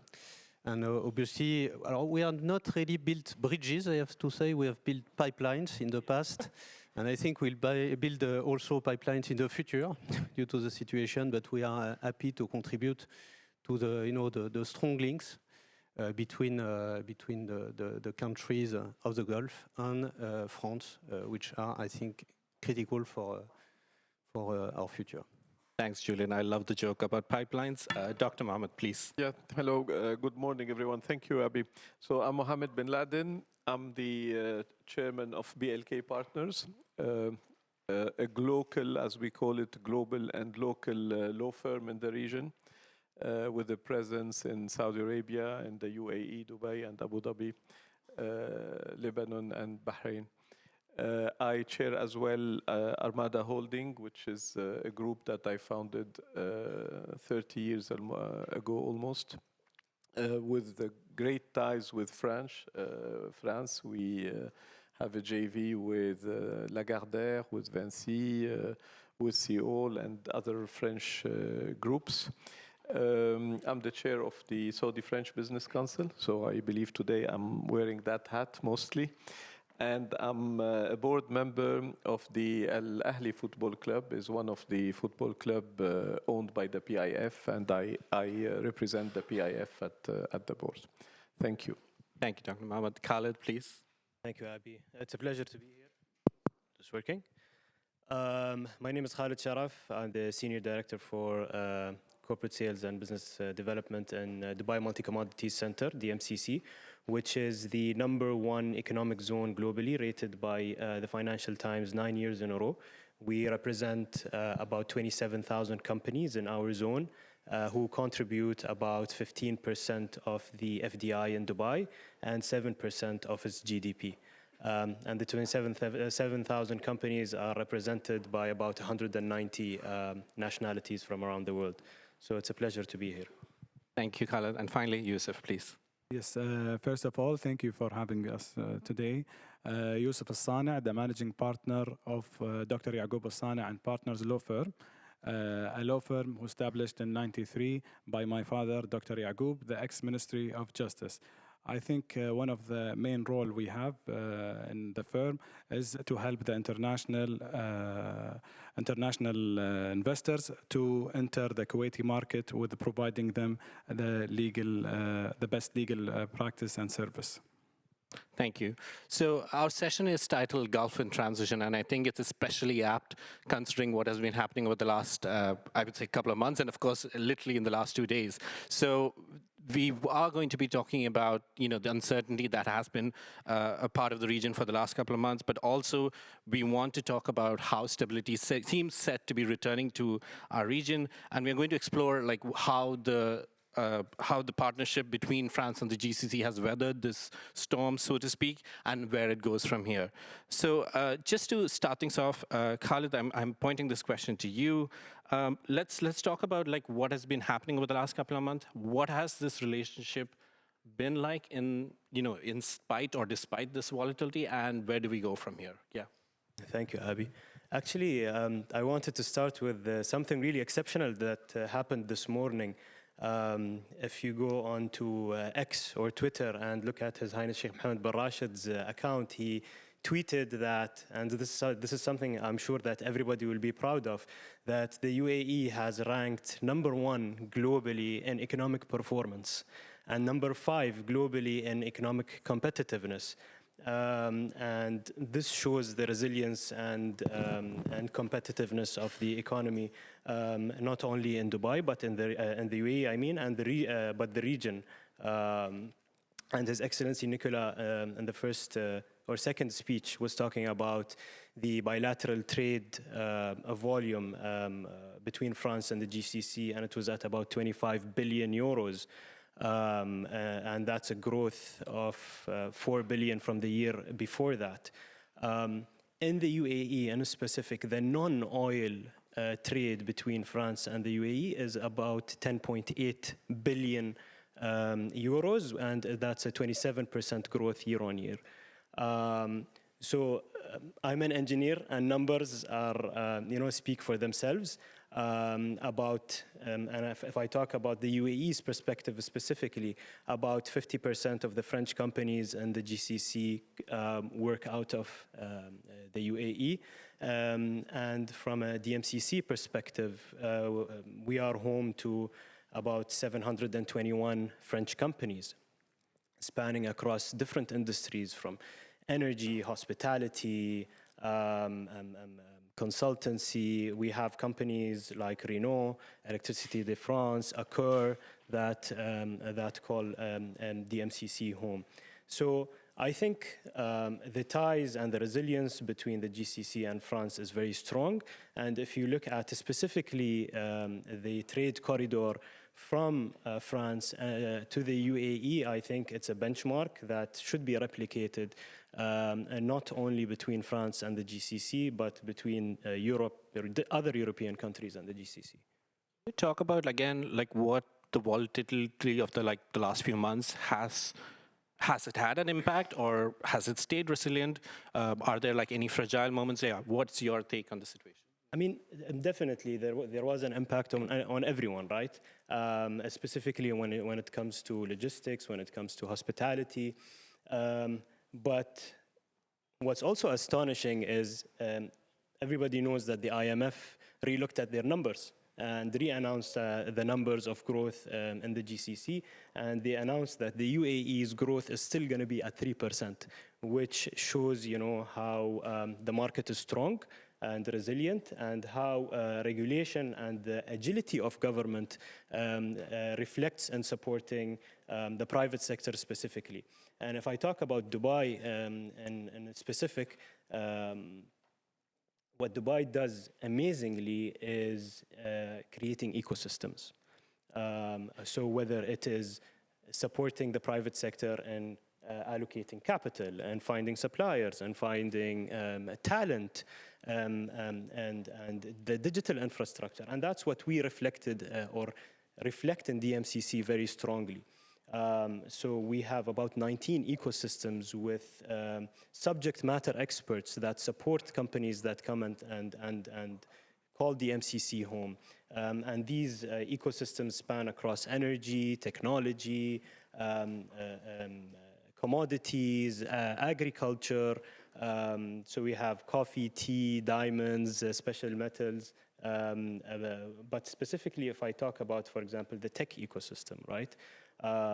You're talking about 1,000 companies, 4,000 companies in tech. 1,000 of them span in Web3, AI, blockchain, and gaming.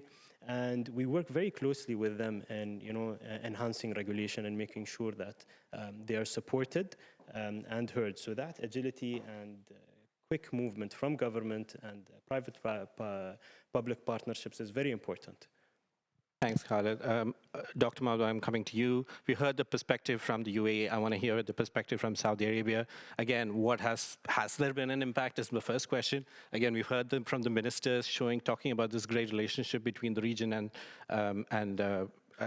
France and Saudi. Yeah, I want to hear from you. Abi, this is the 4th year that I participate to Vision Golfe, and always with my friends from the GCC as it could be normal. And I don't want at any moment that our discussions be a kind of competition between us. Although there are some nuances that it is good to underline. So in Saudi Arabia, I would say during these challenging time, I won't call it crisis, it was business as usual. So really the word that I will stress on it is business as usual. Why? Because of the fundamentals. So first one is the scale of the country. So we have 2 seashores. When the Hormuz Strait was closed, we could utilize a pipeline going from the east to the west. And by the way, it is not a pipeline which was built 3 or 4 years ago. It's since the 80s. Because we were forecasting any tension in that region. The airport in terms of logistic infrastructure, so 27 airports in Saudi Arabia. You've seen when other airports have been targeted, so we put those facilities at the disposal of our neighbors. The railway, 3,000 kilometers of rail infrastructure for goods, 4,000 for passengers, 15,000 kilometers of highways and so on. And then actually it is not by chance, because since 2016, making Saudi Arabia a logistic hub was in the program, and it's called NIDLIP. So it is the logistic program, the LP at the end. Definitely, what happened will accelerate this, but it is already it was in the plan, and we've accelerating this. The other point, which is very important, so scale is number one, population is number two. Saudi Arabia has north of 30 million inhabitants, out of which 20 or 22 are Saudis. So even in moments of stress, I'm looking at Axel because we were very much stressed, or the French of the UAE trying to join their families and so on. Actually, the 22 million Saudi Arabians would go from one city to the other, and they will remain there. So population is a second point, which is very important. 3 is the buffer, the shock absorber. So our numbers are good, even if, and I'm not a man of numbers, by the way, I'm more of letters, but when you look at the growth, it was expected to be 4%, okay, 2.5 or 3, it's still very good, and these are the adjustments. But when you are on the ground, you don't feel it.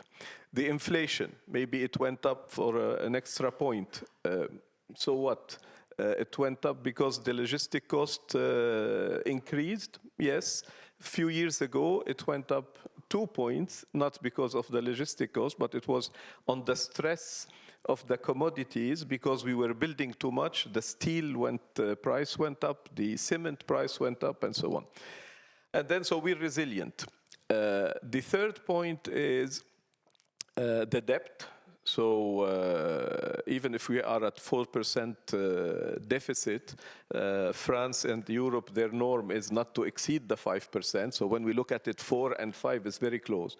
But our debt ratio is less than 30% of our GDP.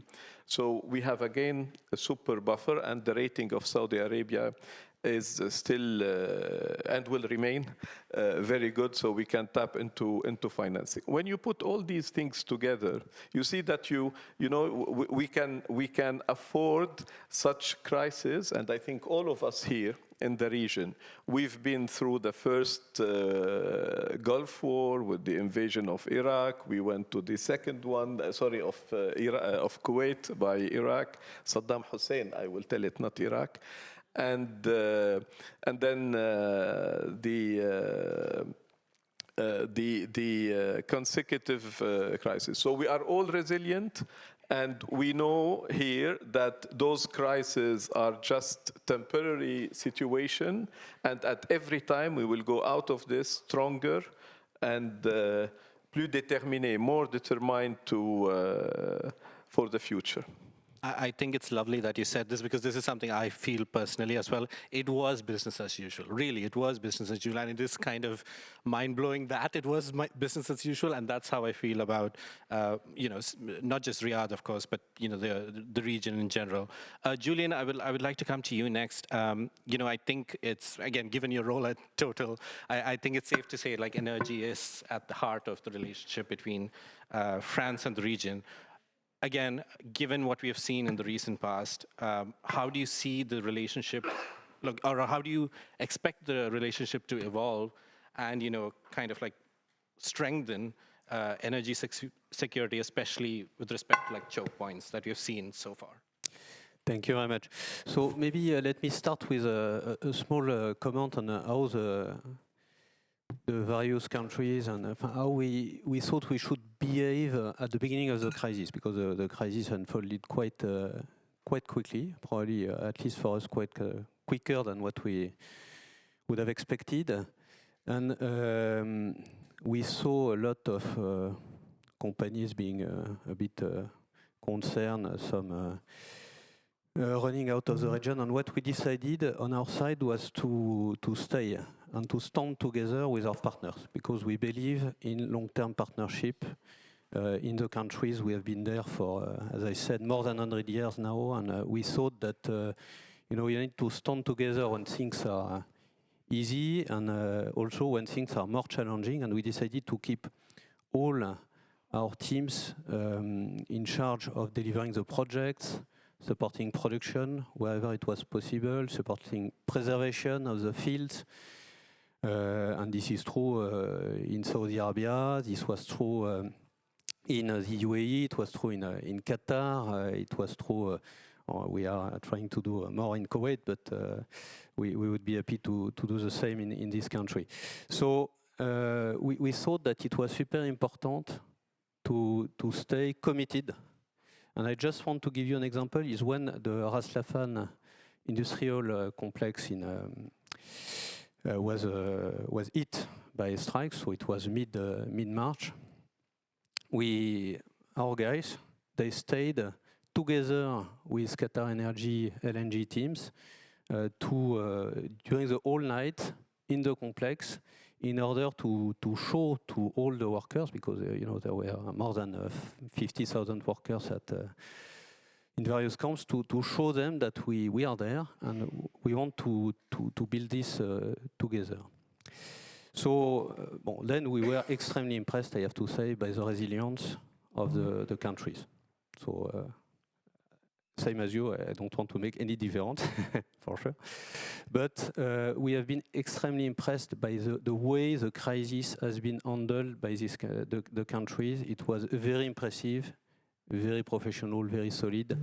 And as you said, all of you, I think it paves the way for a very bright future and being even, stronger than before. So this is a second comment.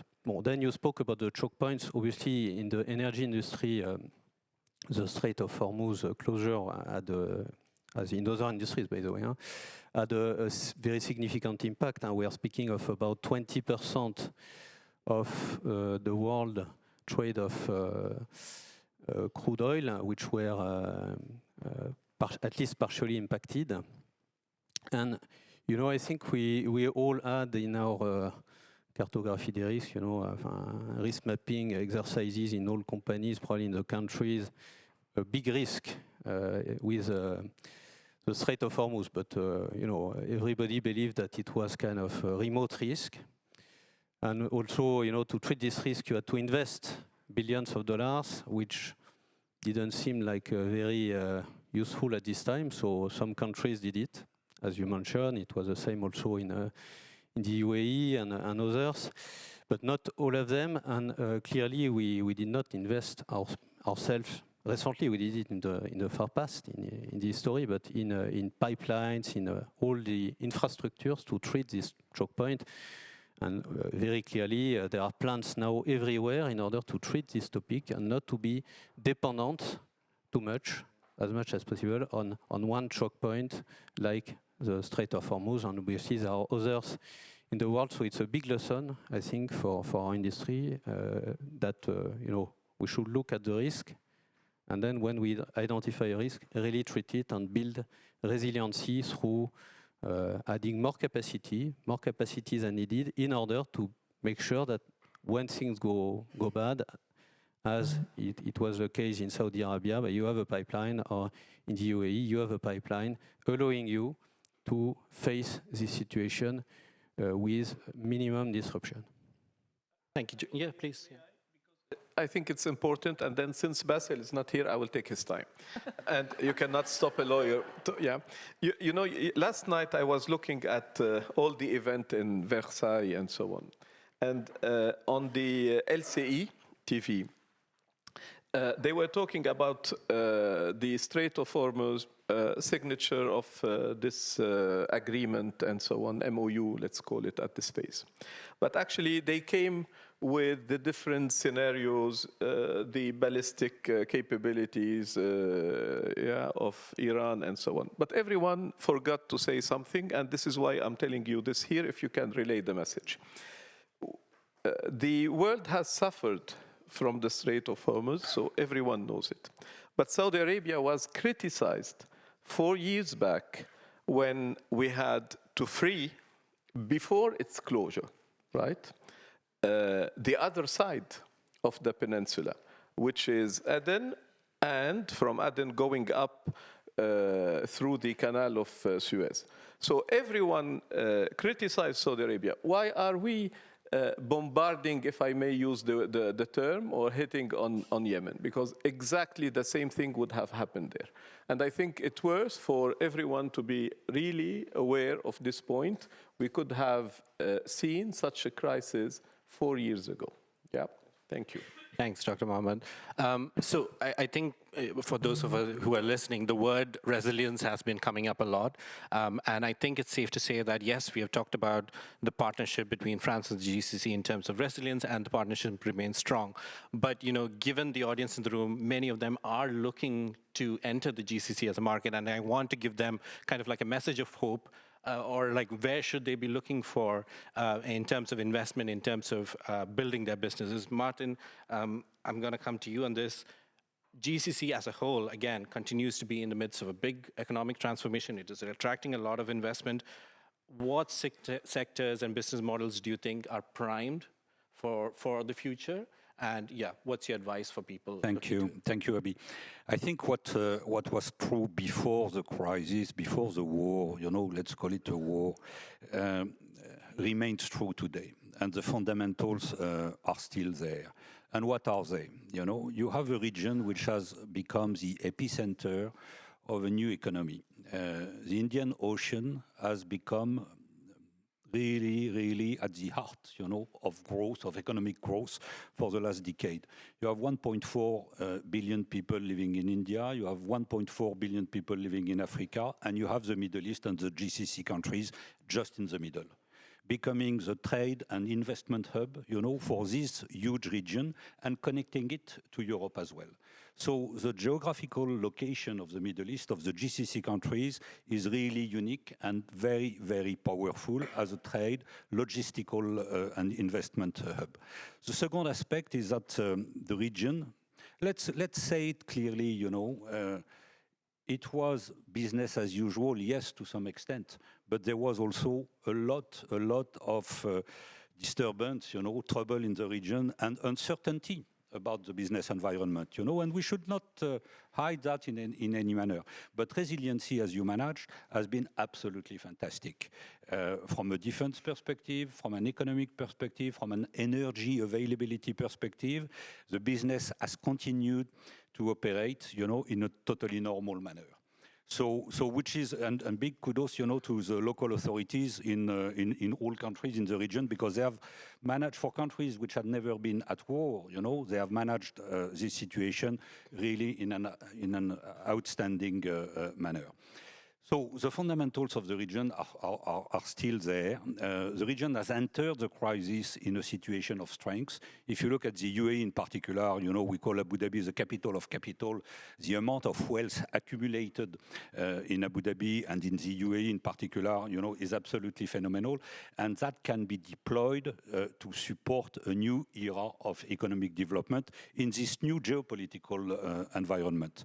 So, and what are the key assets and the key strengths of the region?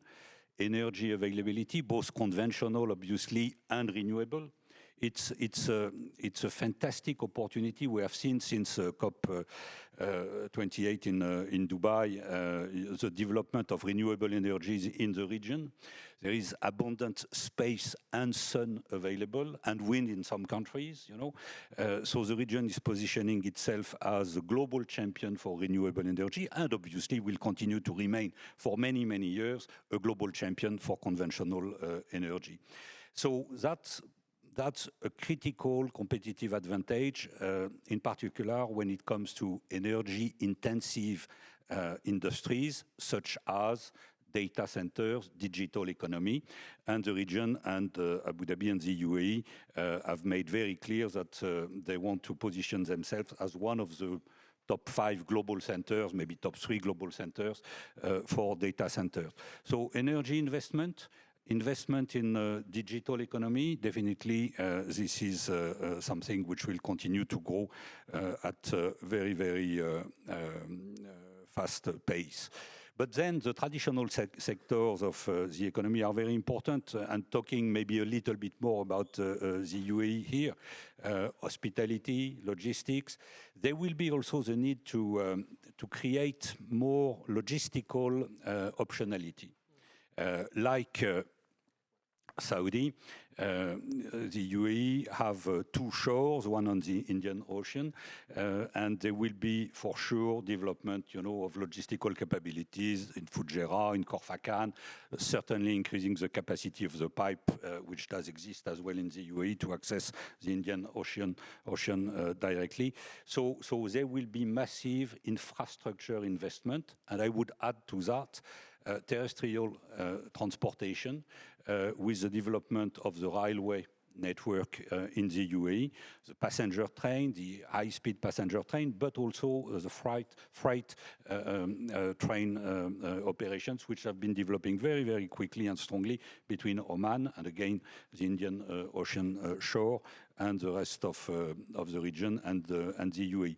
So energy, digital economy, logistics, hospitality, and last but not least, and for Dubai in particular, real estate is very important. And with this new peace MOU, we can expect, the investment in that sector to grow again. Thank you, Martin. Yusuf, I will come to you now. I would love to hear your perspective coming in from Kuwait. Can you talk about, again, the greatest opportunities that Kuwait offers for international investors, and we'll go from there. Yes. First of all, I think with the Kuwait Vision, we're focusing on the infrastructure, construction, energy, and technology. Under these sectors, our firm involved in 3 or 4 major projects upcoming in Kuwait, Sabah Al-Ahmed Medical City, and we have also the Red Palace and Jahra Waterfront, and also Doha Port. And those projects is very important for Kuwait, and I think there is opportunity for the French companies with their expertise in the smart city solutions and the water management and also the ecosystem. So I think this is the major projects upcoming in Kuwait, and we will be more than happy to welcoming the international and especially French companies to be aligned with us in those projects. Thanks, Yusuf. I think we have 15 minutes left, but Yusuf, I just want to talk about, again, enabling this, investment relations to happen between, France and the GCC, and I want to speak specifically with Kuwait first. Can you talk about the institution called the Kuwait Direct Investment Promotion Authority, and talk about it specifically about how they can help people, bring their businesses? Okay, I think Kadiba is playing a significant role today, aligned with the 2035 Kuwait Vision. They are not attracting capital, but they, beyond expertise, technology, innovation, and best international practice. Today, Kadiba gives high incentives, like a tax holidays, more than 10 years. You can also having a 100% ownership with them. And this is a message to the international investors that Kuwait welcoming all investors to enter the Kuwaiti market. Thanks, Yusuf. Khalid, over to you. Again, we're going to stick to this idea of enabling these kind of investment relationships. I think it's safe to say that traditionally, France has looked at the GCC as kind of like an export market. Is there potential for that to change? And if so, what needs to happen for that? So yeah, Khalid. I think if I go back to what Dr. Mohammed said and Martin said in terms of capital movement, if you look at the sovereign wealth funds, right, and the GCC, collectively, they're investing trillions and trillions of dollars across the next 10, 20 years. And if you look at the industries specifically that they're focused on, which are the industries of the future that are going to grow significantly. If you look at those and where they're getting deployed and from where they're getting deployed, it only makes sense for you to be closer to that capital, right?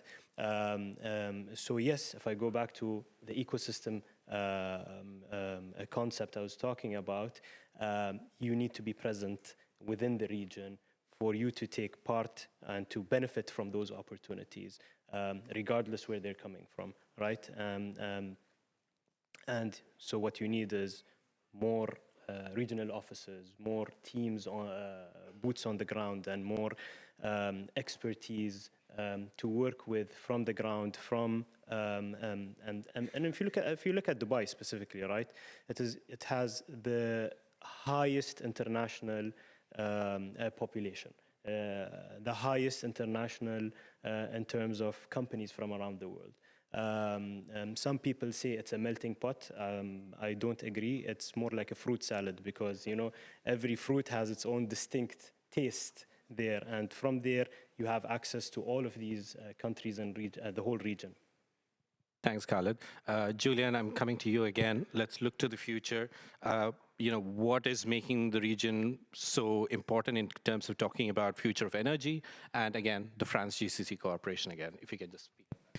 Yes, you know, the world needs more energy and all kinds of energies. And as you said, it's conventional energy, so oil and gas. It's also electricity and renewable electricity. By the way, as a company, our strategy is two pillars, to grow in oil and gas, but also to grow in electricity.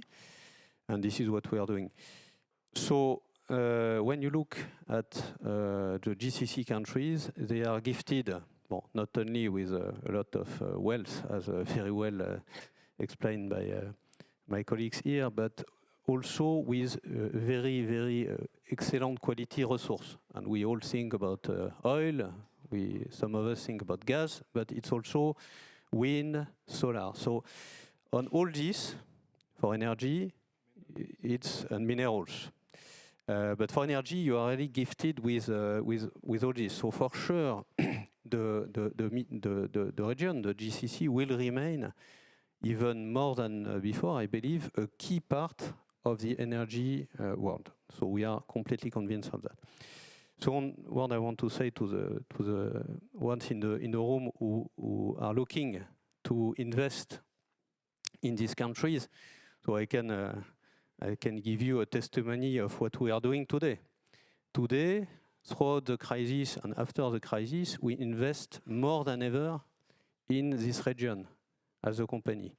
We are investing heavily in Saudi Arabia in partnership with Aramco in a huge petrochemical complex. We are investing also in renewables in Saudi Arabia. We are investing heavily in UAE together with ADNOC on a lot of projects to bring their production to 5 million barrels per day. We are investing in Qatar, in their LNG trains. We are investing in Oman, in our own 80% own with OQ LNG train in Sohar. We are investing. We want to invest more in Kuwait. So we are really dedicated, and we are convinced that it's a good choice to invest in this country. So I can only encourage you. And by the way, our own investment, I believe, generate a lot of opportunities for French companies who want to come and invest in the GCC. Obviously, if you allow me one additional word on this, in our industry, this choke point topic is a very critical one. And I think you all highlighted this very clearly. So at the same time as we are investing in more production capacity, it's also our duty, knowing now the situation, and even after the agreement, or the MOU, to reinforce and to treat this choke point, to create capacity, so to invest in infrastructure.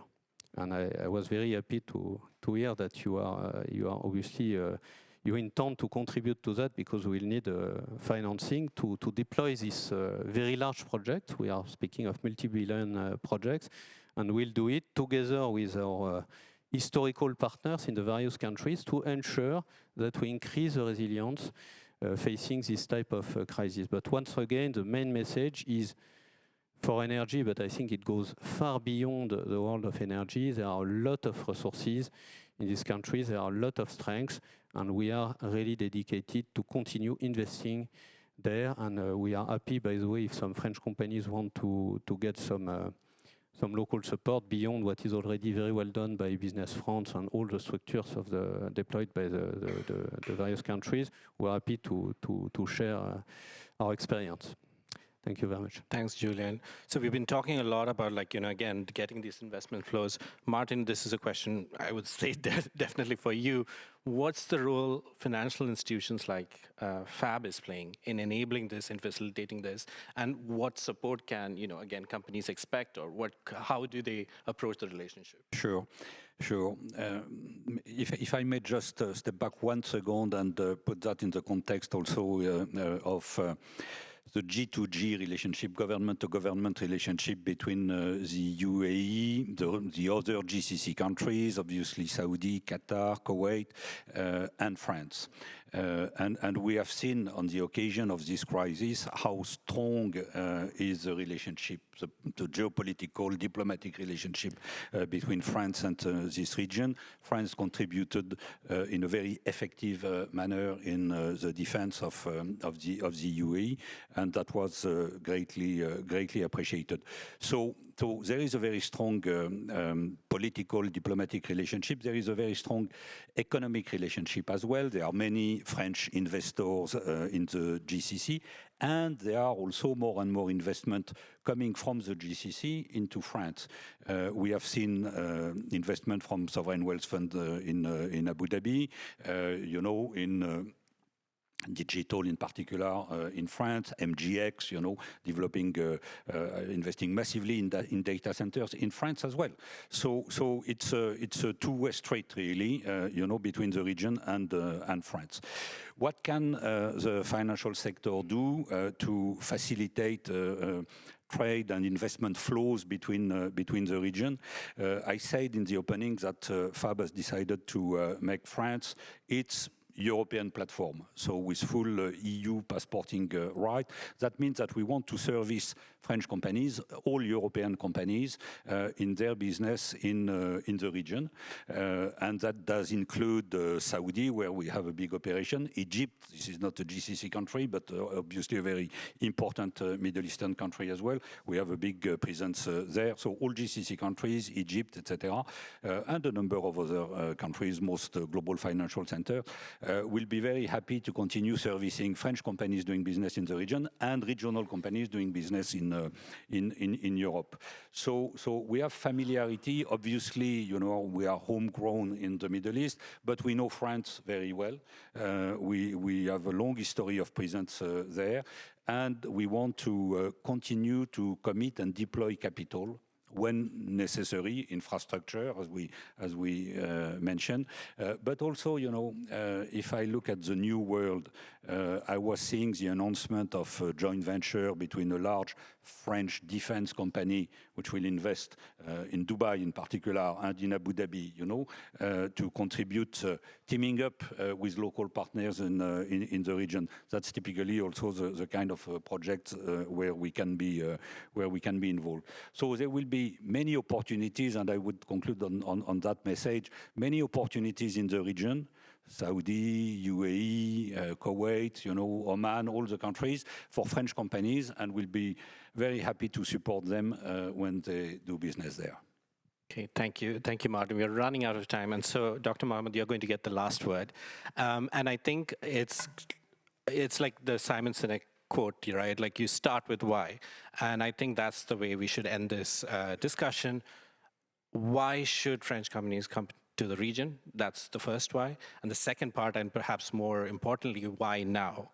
So if you can speak to that, maybe you can speak to Saudi. Two things. First, I will continue just what Martin just said. So I think I wish that France has been, by the EY report, for the 7th consecutive year, the first destination in Europe for inbound investment. Yeah?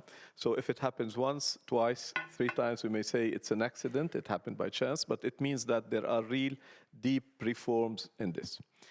The second thing is, I think that there are both sides. So some of the French who are interested in the GCC, but since our GCC friends are here, I think we can build with France 2 ways, this is what just Martin said, of partnership. The first one is when a company is interested in the GCC market, maybe we can invest in those companies so we can help them, and not necessarily the big group. Sorry, my friend. Yeah. So I think that the network of business, the SMEs, is also very important. We can invest on those companies, helping them scaling up, and once they go for export, they are more comfortable with partners from the GCC. And I think there is another way of partnership, which is the 2+1 or a triangular partnership. So we know France has some zones of influence, whether it is in Africa, historically in some other areas of the world. And I think that the GCC has today the will and the ambition also to expand the businesses, and this path we can go with, make it together. Why coming to the GCC? I think we will witness something similar to the post-COVID era.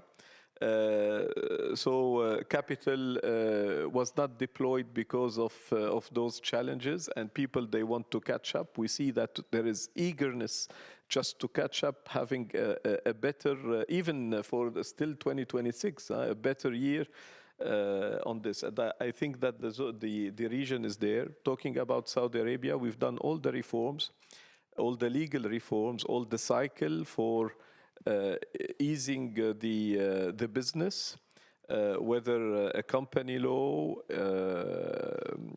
on terms of reform, investment law, unfortunately, but this is life, a bankruptcy law.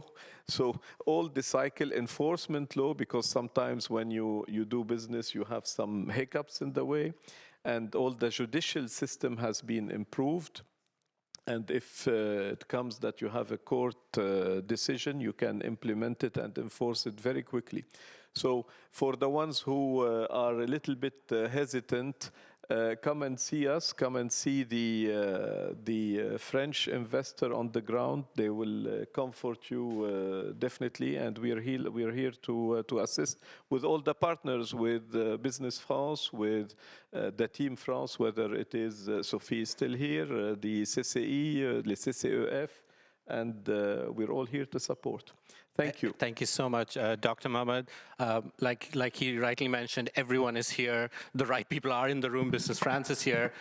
So yeah, make use of Vision Golfe the best way possible. Make those connections, make those relationships. And yeah, we look forward to welcoming you in the GCC. Thank you, gentlemen. I think we have to come together for a picture, if I'm not mistaken. But thank you so much for your insights. And yeah, have a great rest of the conference.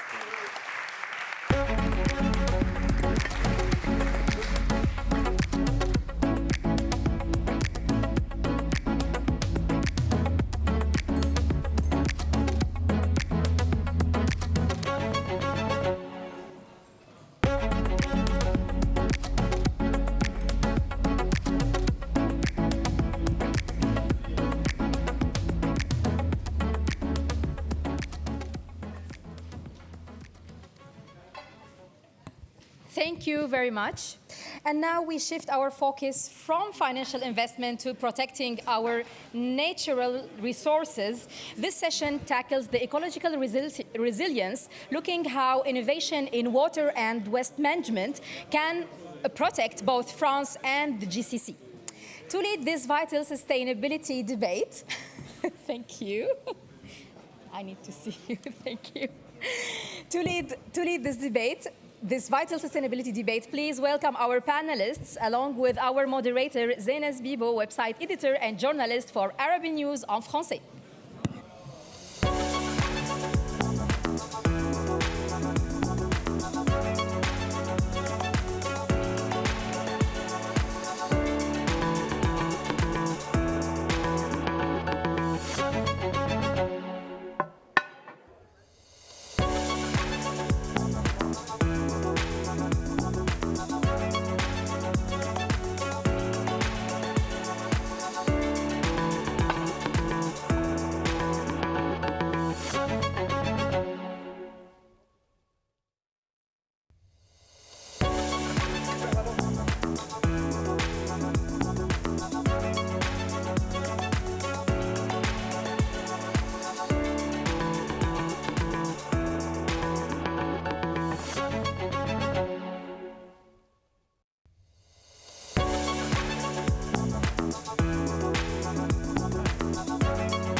Hello. Yeah.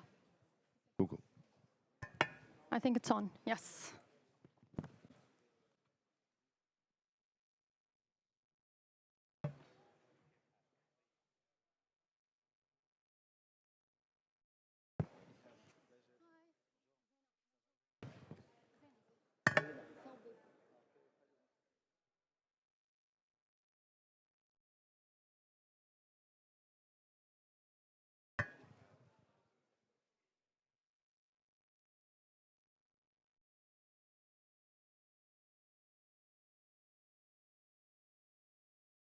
Good morning, everyone. Our next discussion focuses on water security while advancing resource sovereignty, decarbonization, and circular resource management across the GCC. Water, as you know, is no longer an infrastructure issue. It sits at the intersection of economic growth, industrial development, energy systems, climate resilience, food security, and so on. And as the region pursues ambitious development and sustainability objectives in line with their respective national visions, the focus is increasingly shifting towards more integrated, efficient, and resilient resource systems.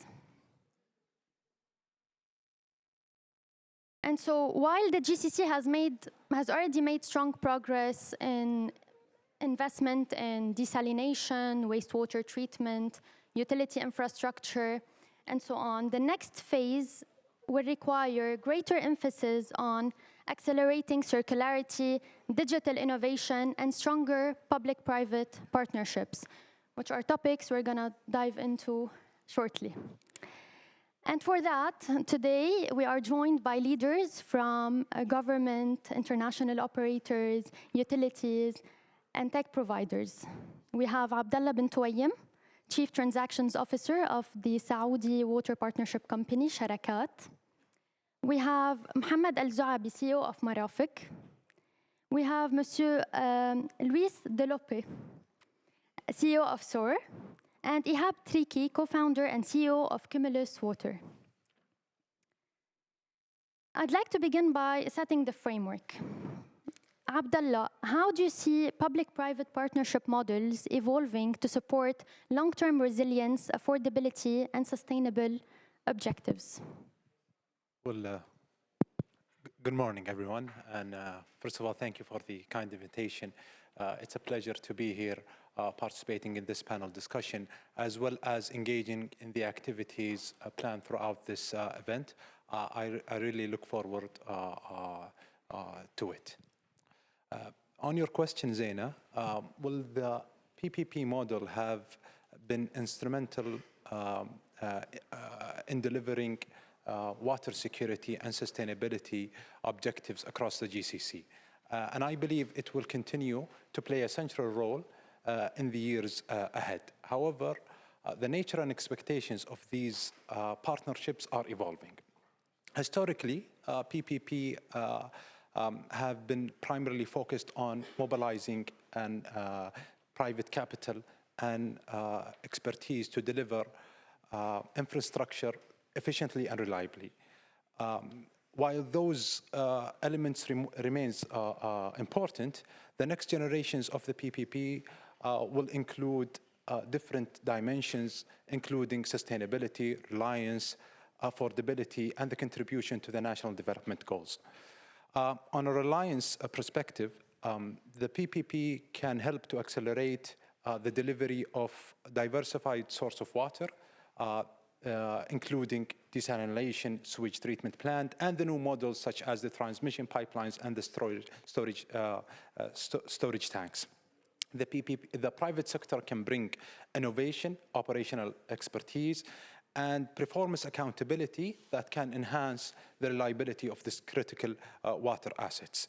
On an affordability perspective, the competitive procurement process that has been adopted across the GCC and in Saudi Arabia particularly have proven that the private sector can drive significant efficiency and deliver world-class water projects while maintaining and increasingly bringing competitive cost. Maintaining such a transparent procurement framework is essential to attract investment and ensure the value for money for procurers and governments. The last point I want to touch base on is the local content development, or the contribution to developments of national goals. The PPPs can help in support localization through local content development, workforce development, knowledge transfer, and increasing the local supply chain, strengthening the local supply chain. By this way, the PPPs are not only contributing to the infrastructure, but also building long-term national capabilities. Ultimately, the PPPs are evolving from being a specific project transaction into long-term strategies that aligns with the public sector goals and the private sector investment and innovation. Thank you, Abdullah. Now, turning to Luis. Based on your international experience, what lessons can other regions derive from the approach followed by the GCC of placing water security as a national priority? And how can international operators contribute to the next phase of infrastructure resilience, circular resource management, and long-term water security? Assalamu alaikum. Bonjour. I think, first of all, the results of the water strategy in the GCC countries have been excellent. This is the first thing. There are several reasons. I'm gonna mention perhaps 3 or 4. First of all, in my opinion, the most important one is the vision and leadership of the ruling families, including water as a strategic asset. I think this is the most important.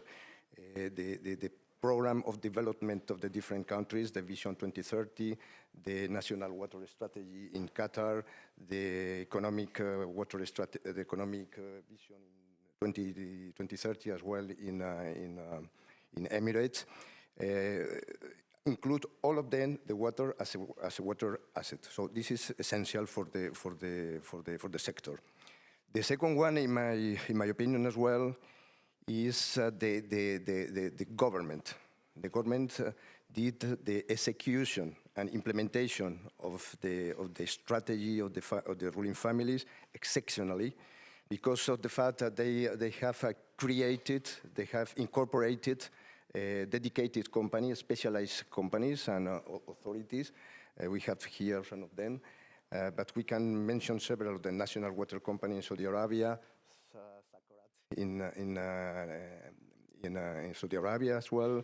We have TAQA in Emirates. We have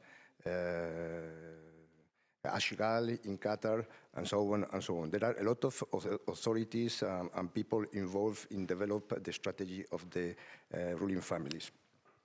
Third, and very, very important as well, is what Sakarat mentioned, is the financial framework that they had created. It's exceptional. The PPP projects allows, I have the last example, we are going to sign this month the PPP project, the first PPP project in Ras Al Khaimah in Emirates, about a wastewater treatment plant, and we had been able to leverage 300 million euros at 80%. So this is really, really important all over the world, 81%. You are doing exactly the same in Saudi Arabia, but this is a good example. And additionally, the remaining part has been funded by an equity bridge loan.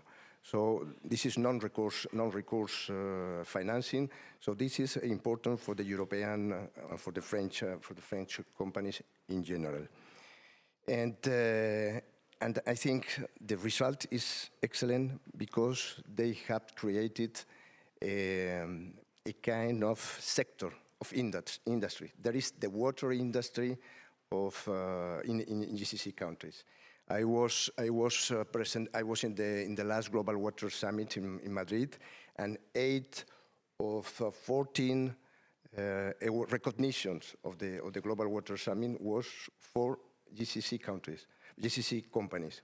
I'm talking about, for instance, the best company of the year, the best agency of the year was Sakarat, by the way. The best utility of the year was National Water Company. The distinction for the best company of the year was for Mayajona, another Saudi company.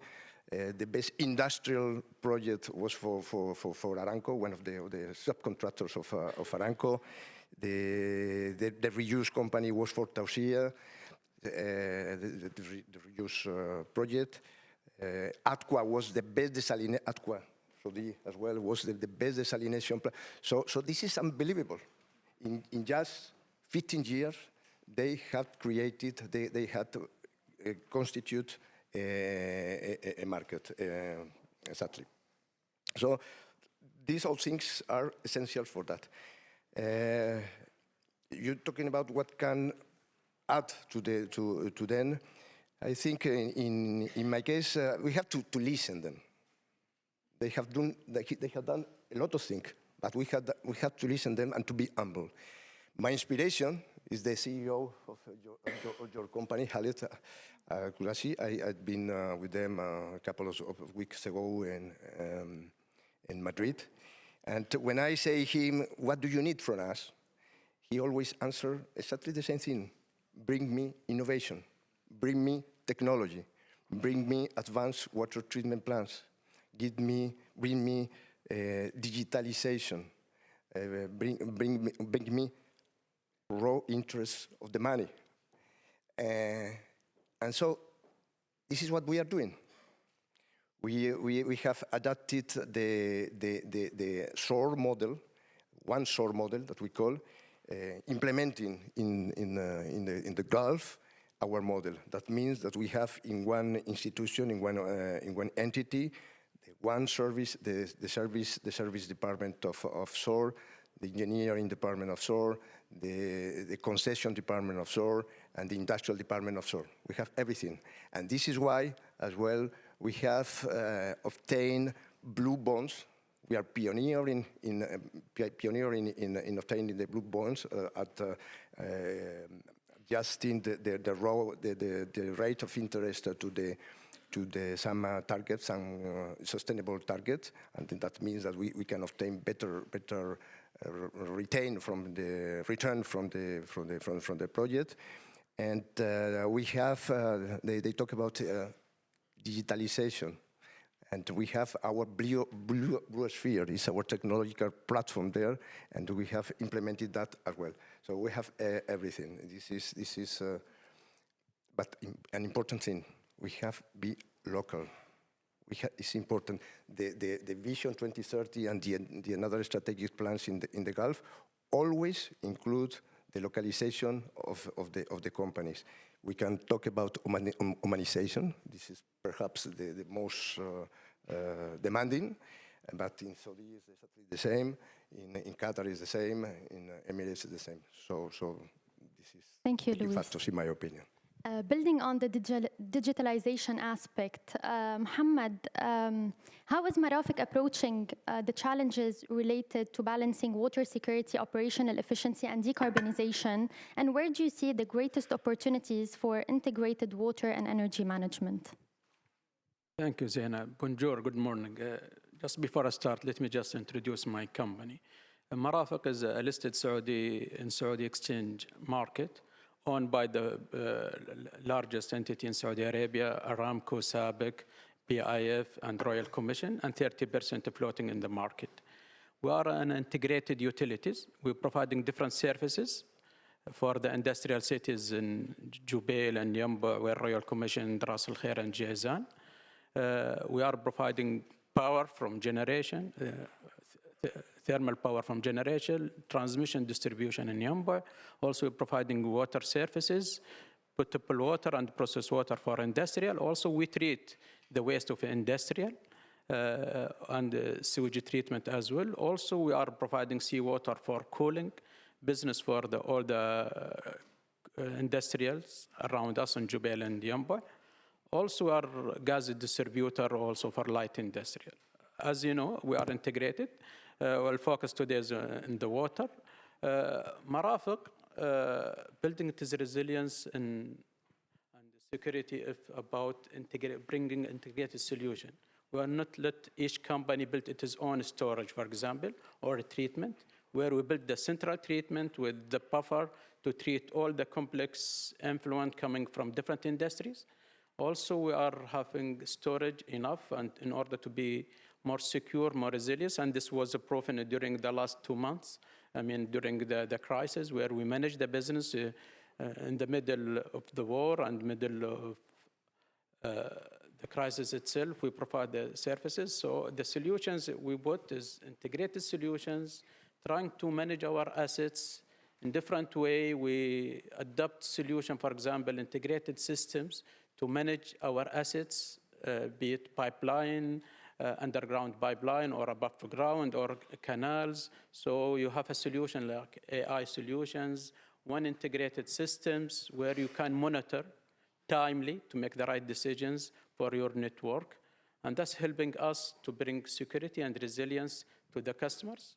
Fortunately, during even the mid of the crisis, there was no business interruptions for Marafiq or for the industrial. We provide services, and we managed to treat the influence from the industrials. And also with our partner as a developer, Marafiq also become as a developer. Recently, we won one of the projects from the SPPC. We treat half of Jeddah treatment with using new technology in partnership with the Veolia. And also we had a previous partner with SUR. And nowadays we are building one of the new central treatment with partnership with the Veolia and Veolia Tech, providing the services for the Amiral project, which is a JV between Total Energy and Saudi Aramco, where we have a technology. It has a zero charge. We recycle the effluent and bring it back as a new technology. I hope, inshallah, within 2 years, plant will be in operation and commissioned. And that's why Marafiq, again, is looking for integrated solutions, try to have centralized systems to bring resilience and response timely by adapting, managing the network remotely, make the right decision timely to provide the services. Thank you. Thank you. Now, shifting the lens back to innovation, which is a common theme so far, and technology, of course. Ihab, what contribution can decentralized water technologies make to strengthening water security and resource sovereignty? Thanks, Zainab. So let me introduce Cumulus very briefly. Cumulus Water, the technology is to create drinking water out of air.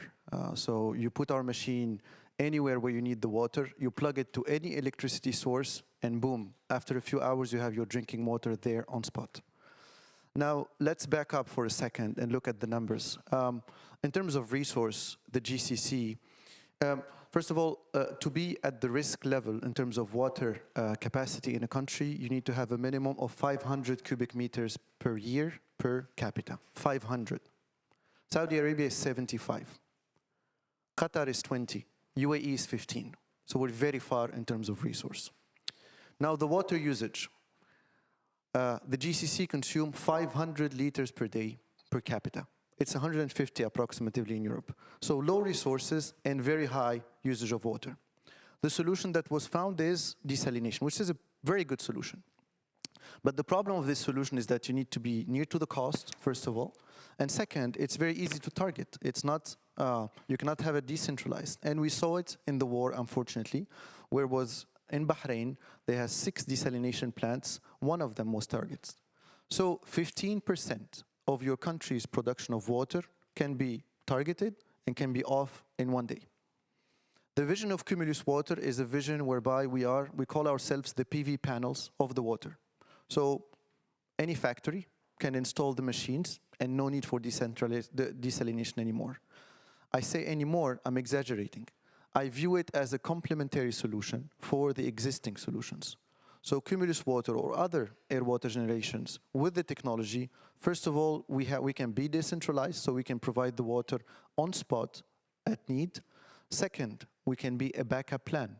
That means like hospitals. In hospitals, you're connected to the grid, but you need to have batteries and power generators in case there is something that happens. So first of all is backup plans and decentralized.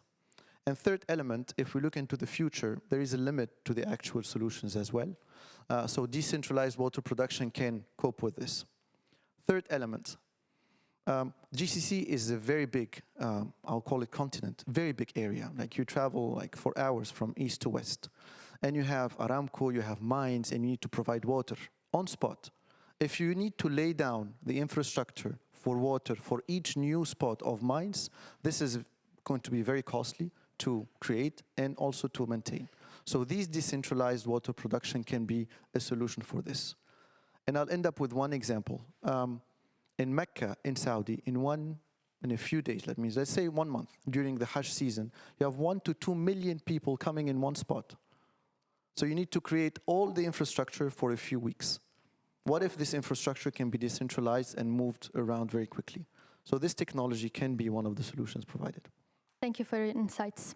Now, setting the framework and painting the strategic outlook is as essential as delivery and innovation, and what are the next steps? So moving back to Abdullah, beyond financing, what regulatory, procurement, or partnership innovations are needed to accelerate the delivery of next-gen water and resource infrastructure across the region? While the financing remains very important, I would argue that the biggest opportunity today would be on the regulatory innovation. Investors and developers value the most predictability above everything else.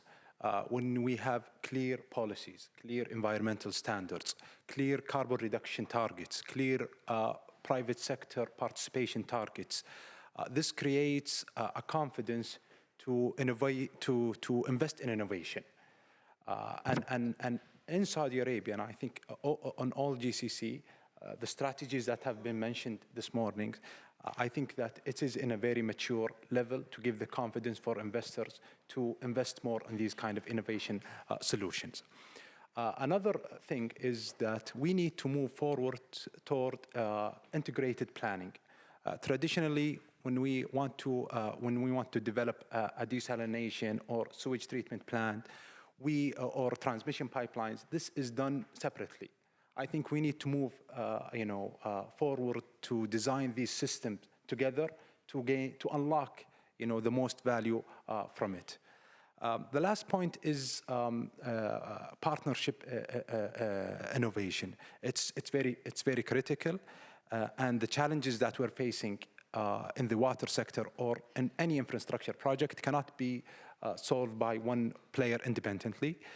Strong collaboration is required from all stakeholders, and the most successful projects in the future will be those projects that are developed on a broader ecosystem collaboration and partnership rather than the traditional development based on a client and a contractor relationship. Thank you, Abdullah. Now moving back to Muhammad, going forward, which technologies are expected to deliver the most significant improvements in efficiency, sustainability, and resilience? When people think about digital transformation, they think about automation and doing things faster. But the real transformation is about connecting and bringing together assets with data, decisions making, and how to connect them in one ecosystems. In order to build that ecosystems, usually you need to focus how to build it together in order to make the right decision timely and provide the services. And through 3 areas from efficiency point of view, and you need to be resilience, where you need to act fast during crisis, etc., without having the data together and understanding where your pain points you will not do. So in order to build that system, so I have, they call it 5G systems. First, you need to get your data clean, the data quality, then get the data integrated or connected to each other, then get inside what you have. If you build that system, you have a lot of hanging fruits, understanding your business, so you can be more efficient by adapting what's the problem, make the decisions right, where the investment I need to put based in which area. So then you can optimize where you can bring the technology like digital twin, AI. While doing this, you need to have the 5G is the governance. You need to have good governance system from cybersecurity nowadays, how you build this system together.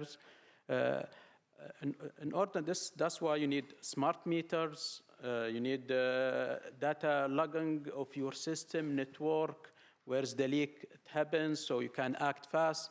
But you need to build that ecosystem together. You cannot fragment your system and say, oh, I have digitalization, but in reality, you are not get the benefit, added value from the data around us unless you build that ecosystem together. Going back the technology, we adapt, as I said, mentioned in one project with a partnership in Fiola and Jeddah partner, we have a new technology for the treatment. The first is in the scale up 300,000 cubical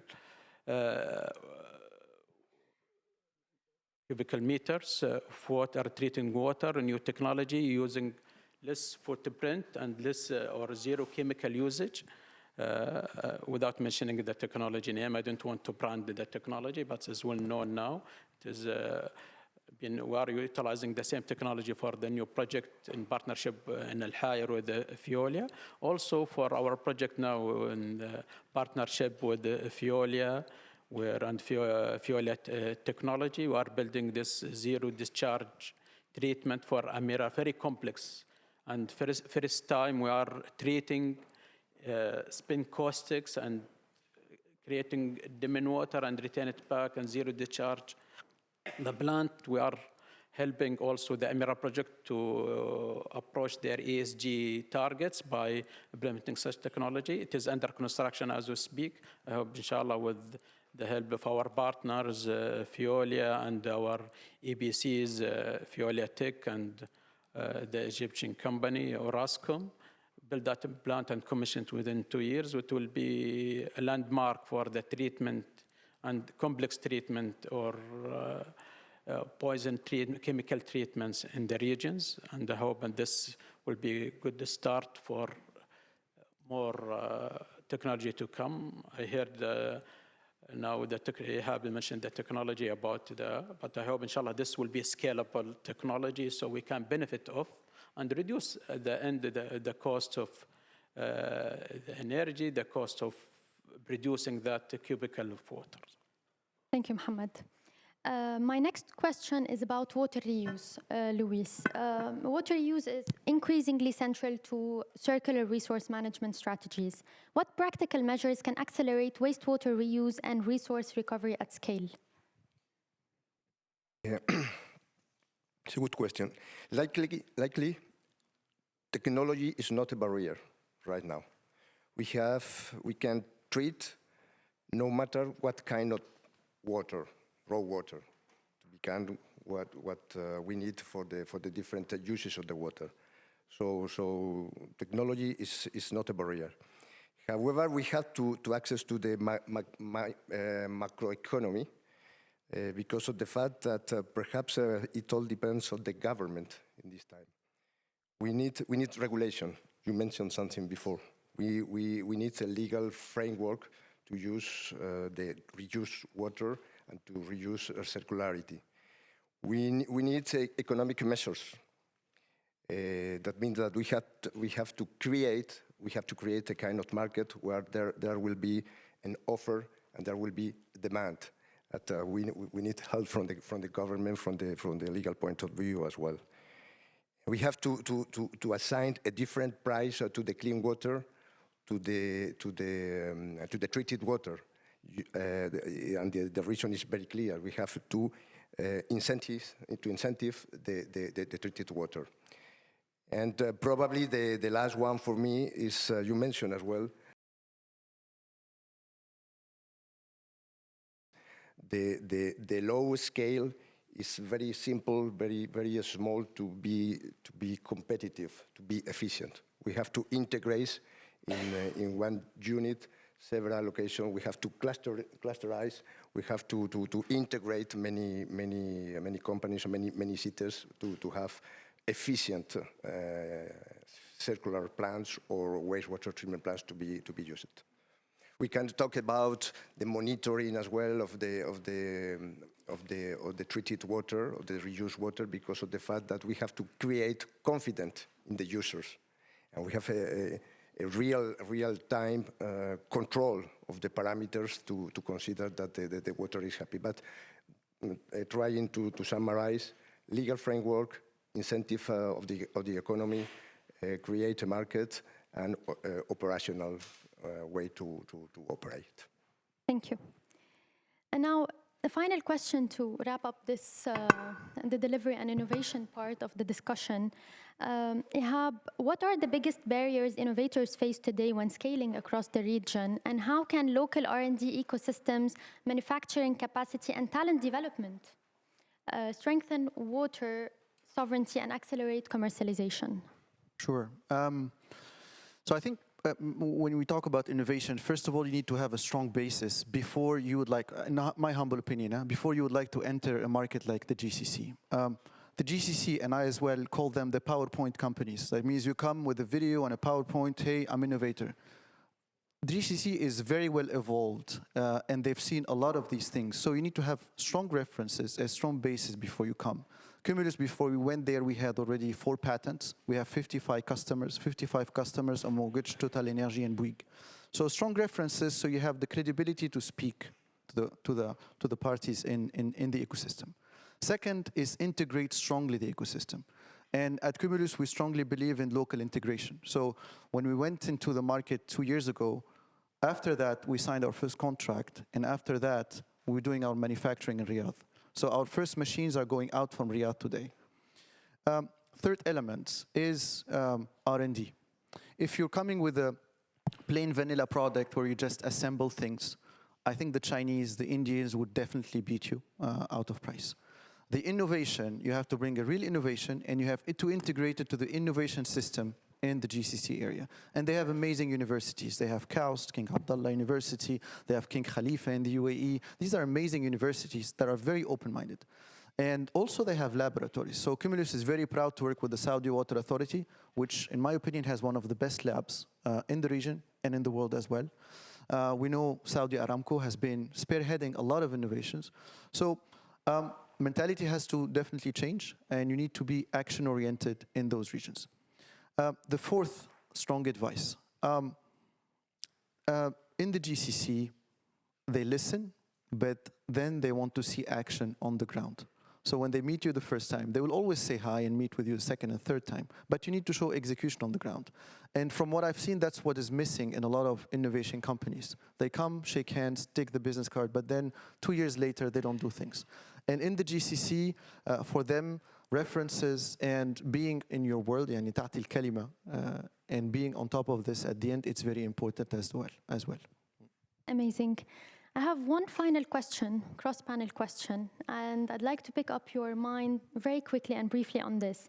Looking ahead to 2030, what is the one development, innovation, policy shift, or partnership, including opportunities for France-GCC cooperation, that would have the greatest impact on advancing resilient, sovereign, and sustainable circular models across the region?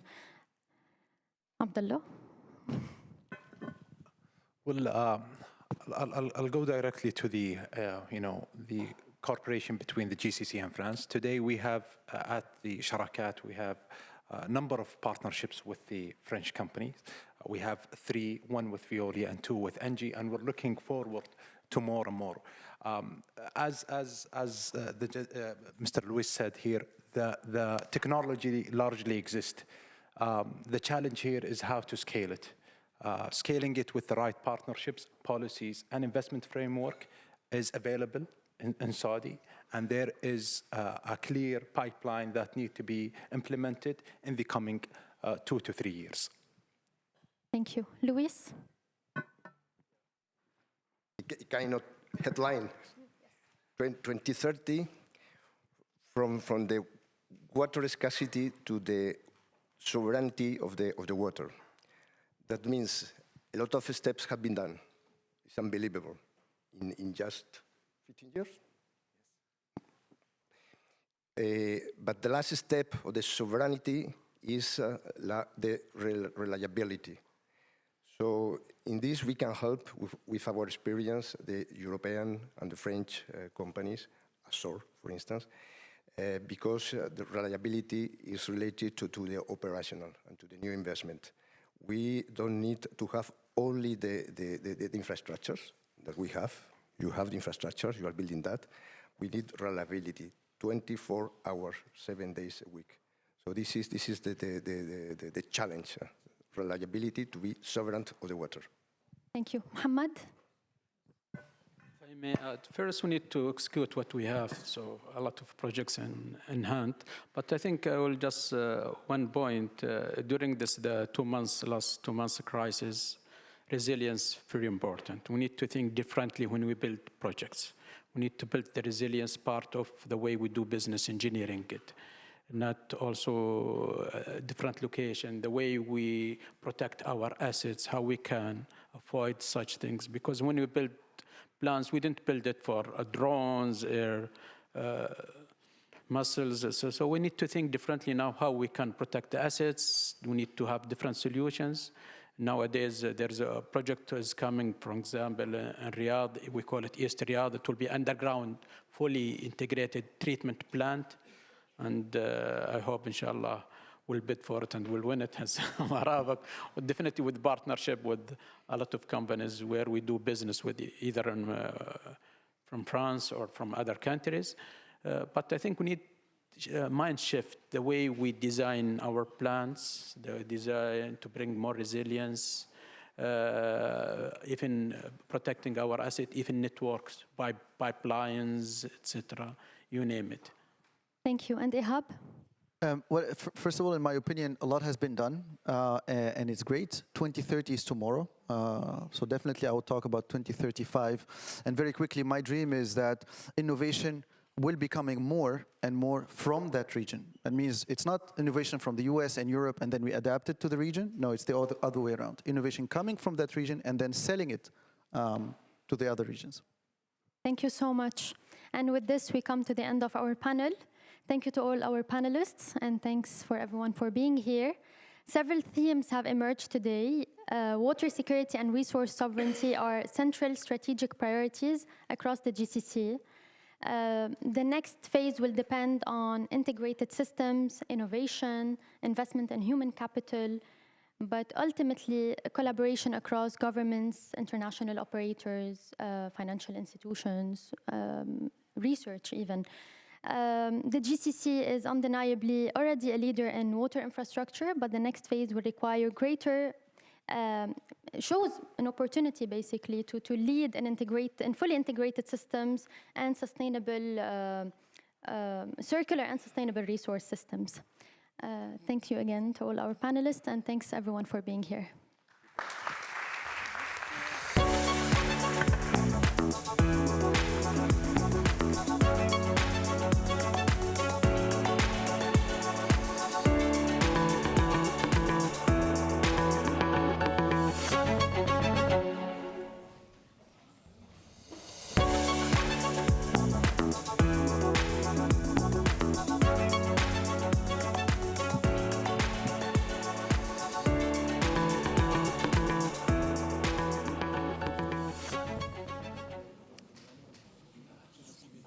Thank you.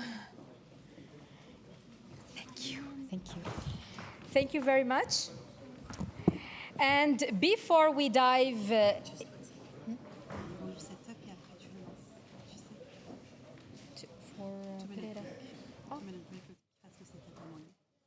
Okay, we will have 2 minutes break. So there is a setup to be done, and I'll be back.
we dive into how AI is becoming a cornerstone of business across the GCC and France, we have a special keynote address.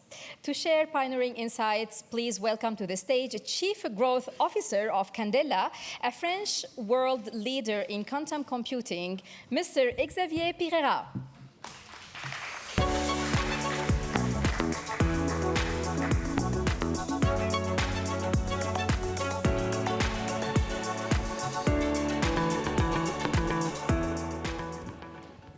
Good morning. So I'm Xavier Pirera, the Chief Growth Officer of Candela. And as quantum computing introduced himself to Vision Golfe, I just wanted to spend a few minutes before the panel to give you a kind of context of what is it quantum computing, you know. So we keep talking effectively about a technology which is really coming to market now and really is going to fundamentally transform a lot of industries. We think about $850 billion of market value which are going to be created within the next 10 years. It's going to impact all technologies and all industries. In a sense, when you think about it, about quantum computing, you need to think about the capacity to solve problems we can't solve with classical computers today. To give you an example, like if you have a problem with more than 100 parameters, you can't solve it with the classical computers, or it would take years to solve it. So you think about logistics, you think about simulation, you think about optimization. There are a lot of areas where we need to apply this. So people like us have built basically roadmaps that start effectively to projects where we think we can have some impact. And I would say in the short term, it's really an acceleration of AI, where we can see that there are some elements of AI processes that can be targeted towards quantum computing. And in the long term, it's really addressing those big challenges we talk about, which are problems, climate change, climate forecasting, simulations, creating of molecules, batteries, that we're going to start to address with this technology. So it's a big challenge. It's going to be bigger than AI.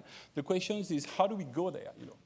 And what value can you basically get out of it in each of the countries, and I would say particularly in GCC, when you start to put your fingers on top of that technology.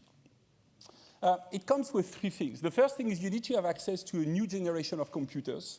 What's very interesting for the last 10 years, these computers have started to get shaped, you know.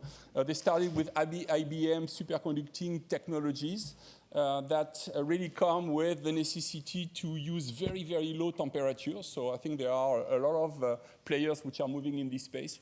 At Candela, we've chosen effectively to express this technology through photons, using light to generate quantum computing processes. Light is very interesting because it has no mass, so it's not impacted by the external environment. It's not sensitive to perturbation. It works at low temperature, so we're not basically requested to have a very high level of energy to make them work, and it integrates very well with the environment. The second element that you need new generation of tools. That's certainly the most important play here, because what we see is with this technology come new capabilities. Like sometime when we talk about quantum computing, we talked about intrication, entanglements, superpositions. Those are elements that can be integrated within new generation of tools to discover the possibilities of a computing algorithm, primitive, and try to solve differently the challenges we're trying to solve in compute. And so that's a big play, and adopting those new tools, new platforms helps effectively to move forward with innovation.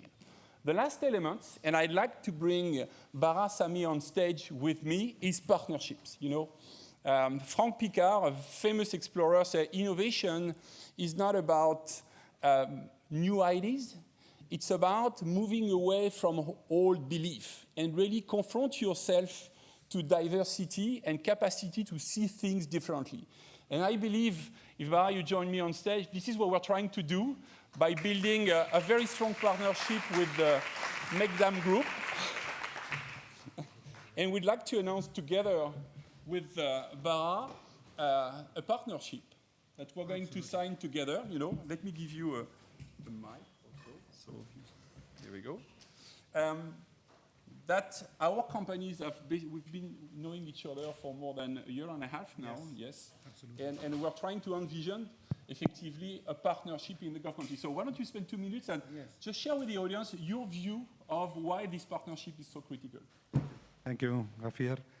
Welcome, everyone. We are here today to celebrate our partnership with Quandela and complement the success story that they have begun in France and their integration with our story in GCC and more specifically State of Qatar.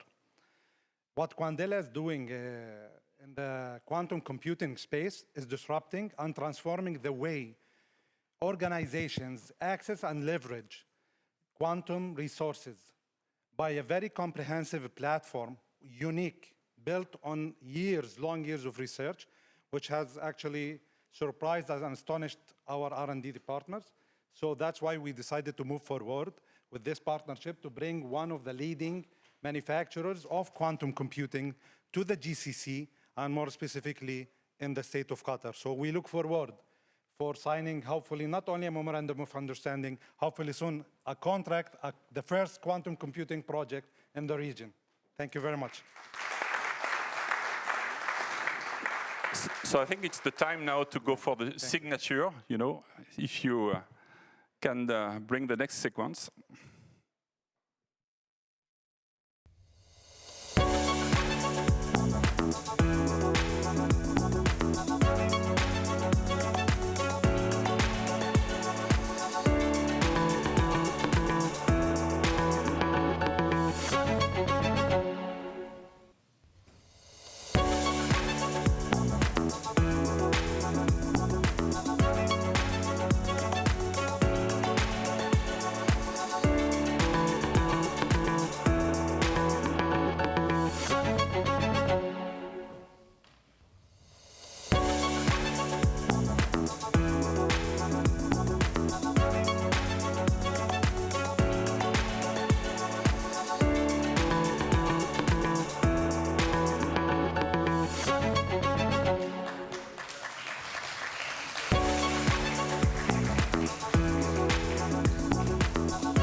Congrats for this MOU that represent the deep cooperation between France and Qatar.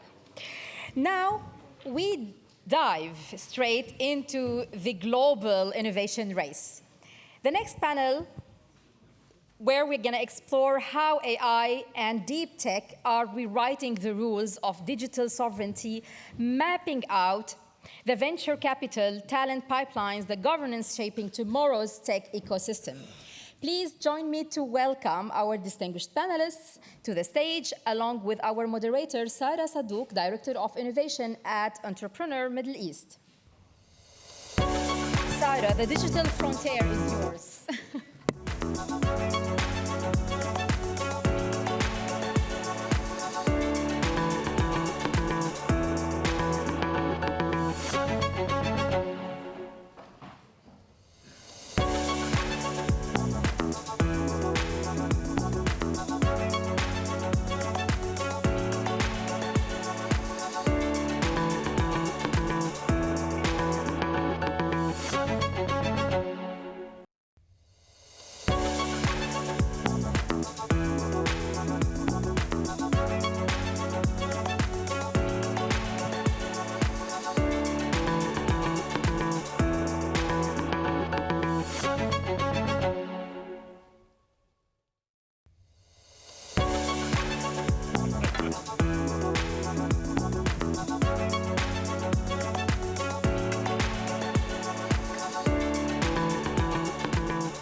Good afternoon, everyone, and welcome to Vision Golfe. My name is Sarah Sadouk, and I'm the Director of Innovation at Entrepreneur Middle East, which is the voice of entrepreneurship globally, and we are based in Dubai, focusing on the world. Welcome to Vision Golfe 2026. Over the past few years, AI has evolved from a technology conversation into an economic, industrial, and geopolitical one. Today, AI is no longer defined by technology alone. We all have seen that. It is defined by how effectively countries can translate innovation into economic and societal values. France and the GCC are both making a significant investments in AI, deep tech, digital infrastructure, and future industries. Each bring unique strength to the table. The question is no longer whether AI will transform our economies. The question is who will lead that transformation and how. So before we begin, let me introduce you to our panelists today.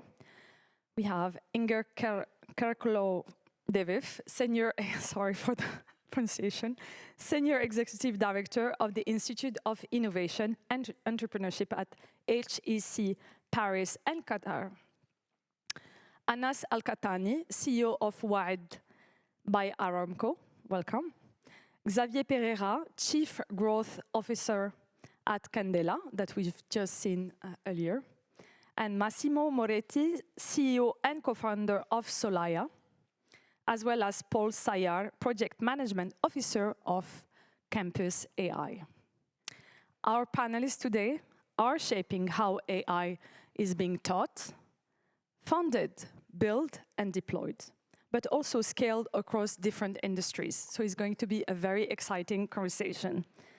To kickstart, a question for all our panelists. In one sentence, what is the biggest misconception people have about AI today? I'm going to start with you, Inger.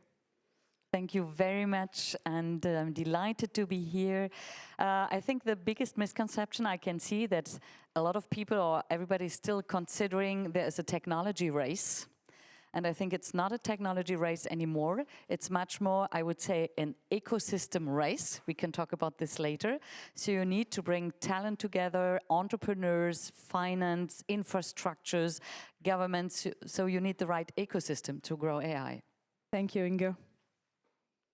I would add to what you said. I think the misconception is sometimes we believe that the AI race is solely more larger models and more compute. And we see now it's a convergence on different technologies. I think we talked about quantum and AI are really merging. And we're going to see more and more those technology really surrounding AI to try to create value in the market. And so it's not just approaching AI alone, it's taking the broader picture. Thank you. Massimo? Thank you so much. So, yeah, I mean, a lot of people in a very big company think AI is kind of magic, right? So they think that you prompt something and you will have something else, right? But I do think if you think about like, digital transformation, and let's take an example with Amazon that was, built almost 30 years ago. It's an entire transformation that will take a lot of time, right? So AI is not magic. It requires a lot of, energy, very good talents, as mentioned by Mr. Roland Lescure. France is a country of engineer, right? A nation of engineer.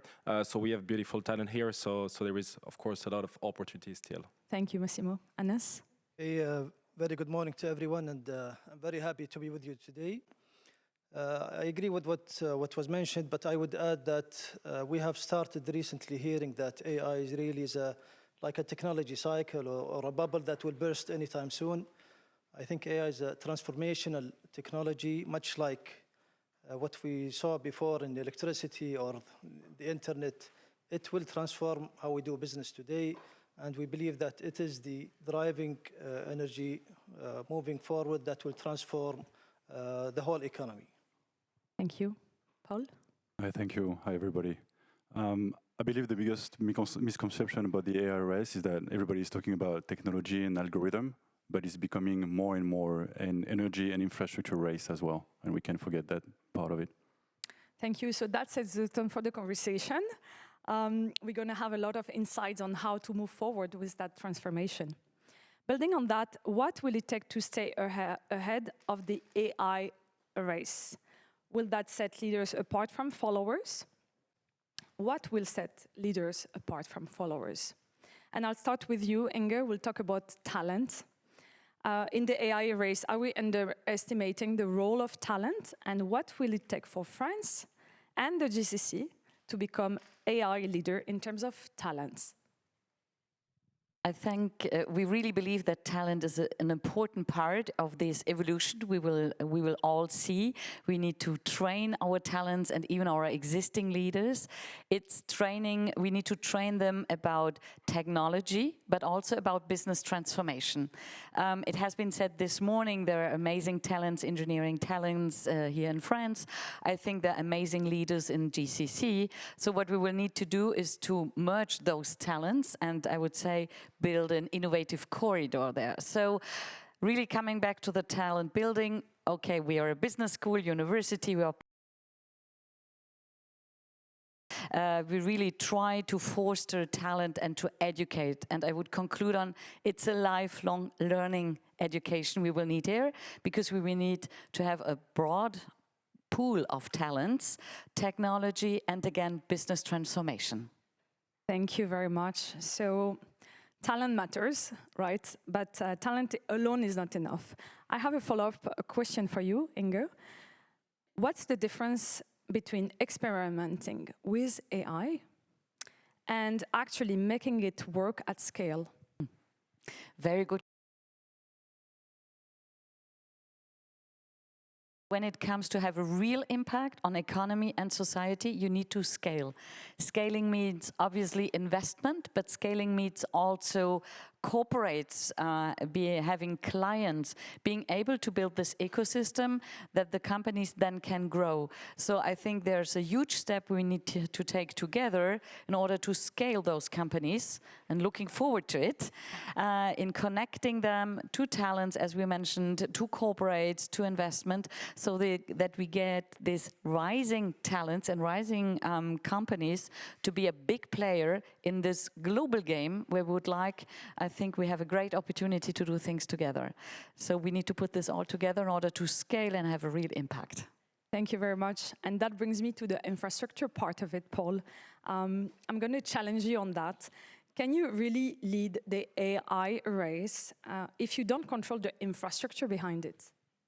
Well, I think you have both elements that matter, right? We talked about the technology and the algorithm, but I think we have to be aware that it's becoming increasingly a race where infrastructure and energy matter. It's becoming the scarce resource, actually, in the AI race. And if you want to remain in the lead of the AI race, you have to invest in your infrastructure. Of course, we need the continued development, the GPUs, but if you don't have the data centers, the power and the grid connection to power them, you're not going to be able to use them. That's why it's critical that we actually build the infrastructure needed to run them, especially in France and in Europe, and doing it with the collaboration of the Gulf is the key. Thank you. So leadership is not only about infrastructure, right?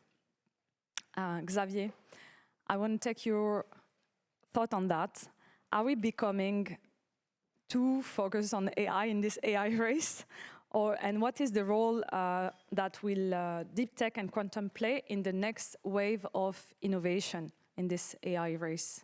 So first, focus is always a good thing. Okay. But you're absolutely right. I think we need to look at things a little bit further.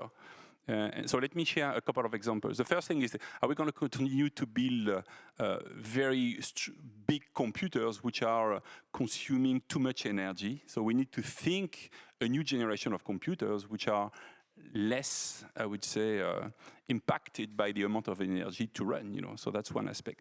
The second element is that, once again, I think we need to evaluate how those different technologies complement to each other. Like with quantum computing comes quantum sensing, quantum communications, and they open new scenarios. So we're looking after this. Then we need to look at the impact of those technologies and how we create the capacity effectively to address them. It's not just a question of technology, as you mentioned. A lot of time it's about change management with the people which are trying to address not only the why we need to use those technology and implement them. Like SNCF in France, they have 6,000 trains, you know.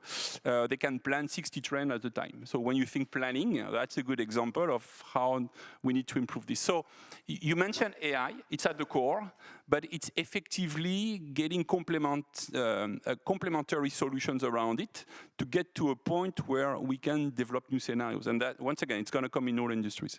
Thank you. So one thing is clear, leadership in AI is not about technology alone. It's about all these pieces coming together. And you mentioned impact. That's a beautiful bridge to my next question. Let's talk about the impact.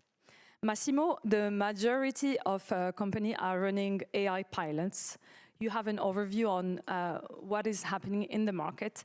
Can you tell us why do so many companies fail to scale? That's a very interesting question. Thanks for asking. So 95% of, let's say, pilot projects are failing, right? So that's bad news. But the good news is for 6% of those, let's say, pilot projects that are, let's say, success, we can analyze that it's they duplicate by almost 4, you know, this investment. So you invest $1 and you increase the productivity up to 4. So, and I think, again, AI is not magic. And when you talk about deep tech, it requires a lot of investment. So both in quantum computing, in robotics, in physical AI, where Solaya is positioned. So I do think so. We have to invest, you know, more and more energy, talent, and I think definitely talent. Going back on that point, I think it's a key you know, moment for us here in France in GCC to even double down on you know, education. We are lucky, I think, in France, in Europe, and even in GCC to have top level and worldwide R&D labs such as INRIA. That was they're the inventor of Gaussian splatting technology that maybe some of you don't know, but it's used by Google, NVIDIA, Amazon, and so on. And American and Chinese company are building billion-dollar business on that technology. And us in France, in Europe, we're missing some time and we're losing this IP. So I do think there is also a very important, let's say, aspect regarding the technology we're able to create here in France, here in Europe. And to make the link with the GCC region, we also need them to partner and to put even more money, more investment. So yeah, that's my point of view. Thank you. And there is a lot of insights for people who want to understand what are the gaps and what are the opportunities. Thank you. Talking about investment, Anas, you're seeing founders and startups every day at Wired. What are investors looking at for in AI and deep tech startup? Okay, so I think today investors are looking beyond having AI as a feature in products and companies. And they are focusing more today in companies that can have real competitive advantage, a long-lasting advantage. What investors are looking for today in companies are companies that are combining very strong technical differentiation, defensible IPs, strong talents. We always bet on founders and their teams, and finally, a clear path for commercialization. And scaling. Now, talking specifically about the VC market in Saudi Arabia and the focus areas that we have there. You know, traditionally, our VC market focused more on sectors such as fintech, e-commerce, enterprise software, and so on. But I think we are seeing today the next wave of growth is really emerging technologies and deep tech. Now, despite being, you know, today a small portion of the economy, we see that they will be growing at a very fast rate, fueled by national level incentive programs and grants by the government as well. And from the other side, we see real demand from the industry. Now, we at Wired Ventures, along with our you know, partners and other VC funds in the region, we see ourselves as a real catalyst. We try to bridge and fix that mismatch between supply and demand. So we invested in the whole stack of AI, quantum computing, robotics, semiconductors, and we make sure to localize these frontier technologies in Saudi Arabia.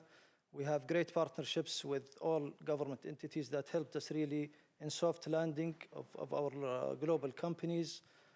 We help them hire Saudi talents. We have a great pool of talents in Saudi Arabia. Majority are, young, and we have a very young population that are tech savvy. And finally, we help those companies to, create businesses for them in Saudi Arabia. Thank you very much. And I'm sure all of you know WAD venture by Aramco. You're being very humble. You're one of the largest venture organization in Saudi Arabia. So we are talking about funding, and it matters. But Inge, I'd like to go back to you when it comes to ecosystem, because that matters too. We are talking about talent, we are talking about ecosystem. And as we are navigating this all AI era, how, from your perspective, should leaders think differently about AI compared with the previous wave of digital transformation? I think there's a big opportunity and also a big challenge, because this AI transformation is really, it's a starting point of the deep tech transformation. And I totally agree that AI is the first step, and there are other deep tech, quantum technology, next-gen computing, other technologies coming up. You just mentioned the deep tech focus you have. So it's a starting point, I would say. This is my first answer. And then I think it really becomes, as I mentioned at the beginning, there's an ecosystem race, because you will need for this technology, obviously, scientists and engineers. We need IP, but then you will need the entrepreneurs being able to put this into reality, I would say. When you will need governments to understand what is needed to grow such a technology and such a transformation. You will need talent, education, research around this, and you will obviously need investors, and last but not least, corporates engaging with those startups. So I think it's so important that also big corporates try to invest into this. So all this ecosystem together will really make a difference. And again, the changes are even more important in the former digital transformation.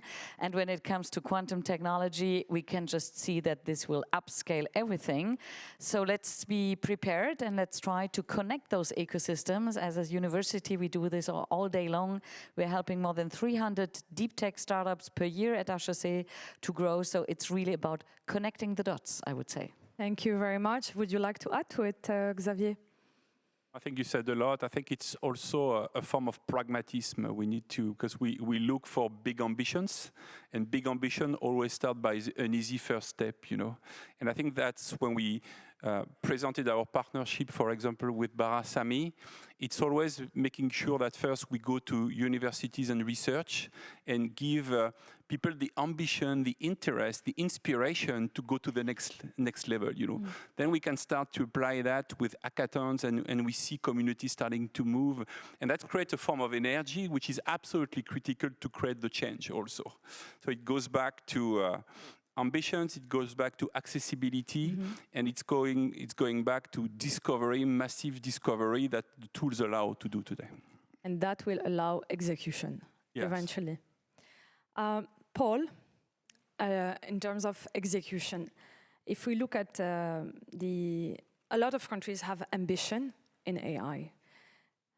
And they have different strategies, they are building the strategies, but sometimes in terms of execution, there is a gap between the strategy and implementation. Why do some countries make really good progress while others stay stuck at the announcement stage, from your perspective? I'm going to answer this question through, of course, our own lens, with the experience we have at Campus AI, but I think the difference between an announcement, right, which is a press release, and an up and running data center or campus of data centers in our case, is ground operations, right? So you need to make sure that you have ground operations that run well. And I think if I can elaborate this on this a little more, but I think there are 4 main dimensions that you have to make sure you hit, right, to bring your project from announcement to an up and running data center. I think the first one is early connection to power. It takes years to build the infrastructure to connect your data center to the electrical grid. So you need to make sure that you've secured that early. The second dimension is that your permitting and your land acquisition efforts are led by a local team. I think it's important to have, in our case, a French team that actually can work hand in hand with the administration, on our permitting, on our environmental authorizations, but also be able to shake hands with the landowners that we're buying the plots from to build our data centers. I think a third dimension, it's an important one, is to have aligned capital. In our case, we have several shareholders. We have MGX, which is the Emirati fund. We have BPI France, which is the French public investment bank. So everybody wants returns, but it's important to take into account other dimensions, usually non-financial dimension. For example, commitments that benefit to the local population, that will increase the acceptability of your project, that will help making sure that you execute well. And then the last dimension, I would say, is flawless discipline execution. It takes a lot of work. You need to be well organized. I guess that's my bread and butter. But you need to deliver in orderly fashion to be able to build your data centers. So discipline, discipline, discipline. And I'm sure the five of you agree that discipline is one of the key success factors to growth. Right, let's look at the other lens beyond AI. AI may dominate the headlines currently, but it won't be the whole story, and we know that. We hear that with the panel today. Xavier, what technology do you think we're not paying attention enough to? When I think about GCC, I'm really thinking about four things, I would say. I look really at quantum computing and how it's really becoming an amplifier, an accelerator of AI. Like next week, we will announce a partnership, for example, with NVIDIA on how we can from a GPU basically call a subroutine on a QPU and decide that there are things that we're not going to run on the GPU, but on the QPU. That's so we're talking plumbing here, but those plumbing are absolutely key if you really want to get to the level of success. So that's one aspect. The second aspect, I think you covered it, is the advanced computing infrastructure. There are a lot of elements in semiconductor, in photonics that needs to also to continue to improve, to reduce the level of energy, to communicate between the technologies. Then I think I look at industries like the biotechnology and synthetic biology, because it's completely reinventing healthcare, food, basically security. So we're getting a lot of innovation in that domain, and certainly the other place is energy also for me. So a lot of time, those conversations are very connected across technology. Yeah. Thank you. Massimo, would you like to add to it? Yes, absolutely. So what we are maybe missing, and it's crazy because we are excellent, I think, here in France and in Europe, is robotics. I don't know if you know that, but Boston Dynamics is using one of very well-known technology that was invented by Mr. Carpentier, who was working at CNRS.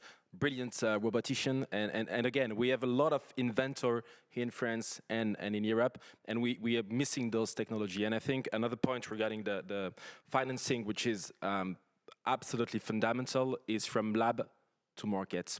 And I think here, so for pre-seed startup, we know that in education, but also from labs, we're missing, this part of financing. So we struggle sometime, early stage to find some money. And it happened to us at Solaya, but thanks God, or thanks BPI France, we have exceptional partner here in France and in Europe, and we can be very proud. And also in the MENA region, we're also supported by Mubadala and especially Up 71. So it's a beautiful, I think, partnership between, again, France, Europe, and GCC region. It's a full circle in a way. It is. Yeah? It is. Yeah. Would you like to add to it, Paul? What are the technology we are not looking at today? We are not looking at? We are not paying attention enough. Well, in our case, it would be something that's more upstream in the value chain. For example, you can always improve on your cooling technology or the number of generators you need to build on your data center, right? Those are becoming more and more apparent to us, especially when we talk to the population or do our submit our environmental authorizations. It's important to limit emissions. It's important to limit noise for the population around your data centers. So everything that can improve this. Okay. And also, I would add maybe using less water in your cooling apparatus is super important. So more sustainable tech. And that's another topic we're not covering today, but it's a major topic as we're increasing the use of AI. What kind of impact it will have on the planet? Right. So I'd like a little bit to go back to you, Xavier, because you are the expert in quantum. Just for a moment, we'll stay on quantum. How close are we really to seeing practical application? That's a very important question. I think I would say we are much closer than what we think. And the key thing is, the key thing is to identify the type of benefit we can get of this transformation. So I gave two examples. I say in the short term, we can accelerate AI with quantum. So we can have a big focus effectively to integrate quantum computers in AI data center and connect the GPUs and the QPUs to get to a point where we can do new things. Sorry, Xavier, what does it stand for everyone who is not part of quantum? Well, the GPUs are the NVIDIA, basically GPUs, for sure. Okay. We do CPUs, which are typically the processor we have in computers. Okay. We have the NVIDIA graphic accelerators, and then we have the quantum computers, which are coming on top of it. When we started to work with them, we decided to have them work in parallel. Now they start to be connected. And I think the benefit we get at the application level is we can definitely discover new possibilities and design the hardware that needs to be done to fulfill those needs. So it's a complete invert process, because in the past we've designed computers and we do the best with the computers we have at our disposal. That's one aspect. In the long term, I think we're learning with fault-tolerant quantum architecture. So we're building computers that can solve complex problems, that use technology that needs to be corrected. We need to correct the errors. And now we can start effectively to tackle very complex problems. It's going to be a ramp up from creating a new type of molecule and speeding up, for example, the creation of vaccines, up to improving the forecasting of weather. And so people are trying to connect the capacity that is needed to address each of those type of applications. So following the roadmap is going to be critical here. Thank you very much for this clarity. And so technology is moving fast, but are businesses moving, Massimo? Are we really ready for what's coming next? I do think so, even if it requires a lot of investment still, but we are working with major luxury and industrial players from LVMH to Dassault System, and I do think so. Those companies are investing massively, into new technologies, and they are also ready to, explore with cutting-edge startups from quantum computing to physical AI or 3D. So I do think so. Like it's just the beginning still. But I do think so also they're ready. They're ready to push it very hard. That's a very honest answer. Paul, would you like to add to this? Do you think we are ready for what's coming next in terms of businesses? Do you think businesses are ready? I mean, I think so. You see a lot of people adapt pretty quickly to it. There's this huge demand. I mean, we feel it, right, from the end users, the GAFAM, for example, because the people behind it like ready to do more. And it's going to take. We talked a lot about this earlier. It's going to take a lot of change management, both a lot of education, I think. But I think we're ready for the next step. So we are ready. And we will open the floor to question in a few minutes. But before we come to a conclusion of this panel, I have to use your imagination. Let's end with a prediction. It's 2030. And I'll start with you, Anas. Where do you see the biggest opportunity for collaboration between a French innovator and Golfe investor? And for you, what does a success look like? 2030. Yeah, I think this is a very important question. I believe that the greatest opportunities lies within bridging the gap between innovation and commercialization. So I think France brings to the table exceptional research and development and great innovation. What GCC countries, as well as Saudi Arabia, maybe specifically, brings to the table is capital, access to market, industrial scale, great talent. We talked about our talent there. And finally, very, very powerful execution capabilities. We've seen transformational initiatives and projects that were, came to light in a very short time frame. But I think we need also to build on the strategic partnerships. We have already seen great partnerships supported by Vision 2030, and His Royal Highness Prince Mohammed bin Salman, also from the French side, President Macron himself. I think these strategic partnerships have laid very strong foundation for whatever is coming. I think we have seen already success stories on the ground in various aspects. Talking about Wa'ad Ventures specifically, we have one of our portfolio companies, which is Pascal in quantum computing, already localized in Saudi Arabia, in Saudi Aramco facilities, performing complex operations there. Together we have inaugurated the first quantum computer in the region, in Saudi Arabia. And I think moving forward, we would love to see more Pascals, more success stories, building on whatever we have achieved so far. And I think we have a lot to do together.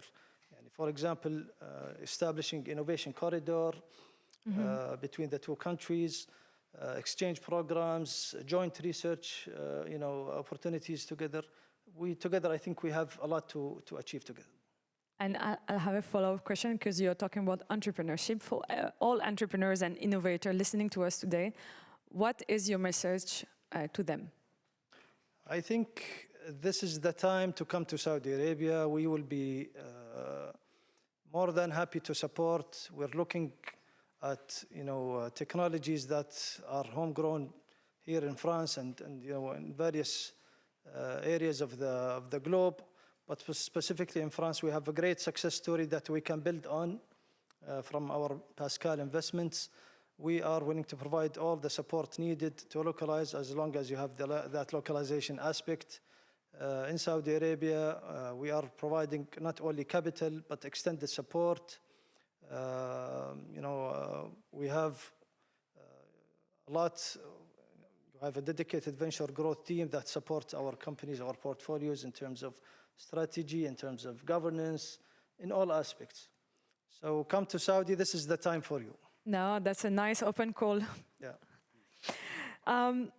Inge, bouncing off the 2030 vision. We are all coming to Saudi, huh?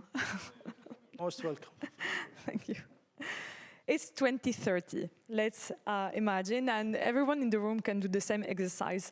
What headline would you like to read about France, GCC leadership, and AI and emerging technology? I would love to see a big headline on France and GCC having built together a new global corridor for trusted AI, for deep tech, and for entrepreneurship. So positioning all together as on this very important topic. So again, trusted AI, deep tech, and entrepreneurship. And I would love to come back to your opportunity to come to Saudi. I think we need to help entrepreneurs. We need to have programs. We need to go beyond some events and delegation. I really would encourage and make a call to action too. Let's build some programs. Let's connect those ecosystems. And both ways, actually, also welcoming a talent from Saudi to Paris and to France. So let's build this global corridor for trusted AI. Thank you very much. Global corridor for trusted AI. It's a great headline I see in the news. Xavier, what headline would you like to read about France and GCC leadership in AI and emerging technology? First, we're going to Saudi Arabia, for sure. But beyond going to Saudi Arabia, once again, I think it's going back to the ambition and how we go together on this ambition. I think France is known for, you mentioned talent in research, but there is a form of pragmatism also about how we connect to the solution. There is, I think what I really see right now, a diversification around potentially project you have with the US, with Europe. So it's a very critical moment, because not only the technology is coming, but we have the opportunity also to do it differently. And so this is really an opportunity that I want to capture.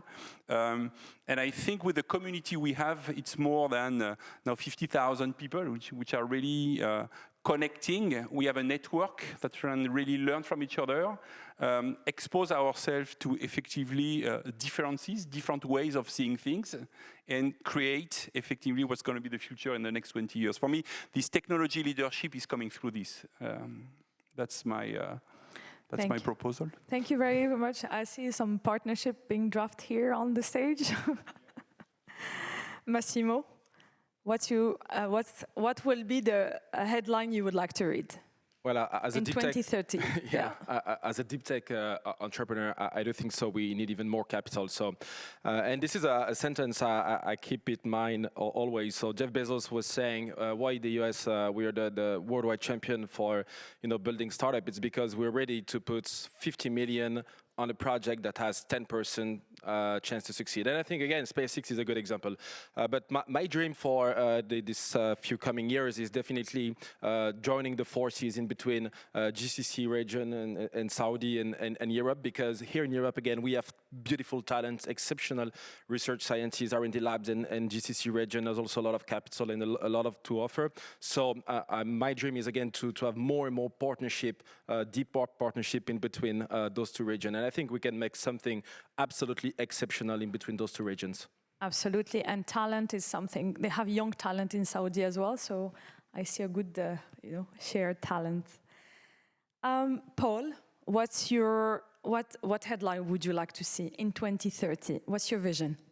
I mean, for us, obviously, it would be a story about how France and the GCC countries came together to co-build Europe's AI backbone. Right, moving from announcements to up and running data centers, as we were talking about earlier. The Gulf countries, in our case, the UAE, is bringing capital. They're bringing energy builders mindset, and they're bringing speed of efficiency of execution. And France has stable, low carbon power to offer, ever growing European demand, and European standards for building and keep working together to build the AI backbone of the country locally, do it in France. Wonderful. So I hope you all have a good overview of what the GCC and France will look like by 2030. And if there is one takeaway from today is that leadership in AI will not be determined by technology. And I would say one angle that needs to be taken into account is sustainability. We haven't touched point on it, but as we grow our usage of technology, we will also have an impact on the planet, so how to tackle that. But France and GCC, to take what everyone has said today, have a unique opportunity to combine their strength and to shape the next chapter of the global economy when it comes to innovation.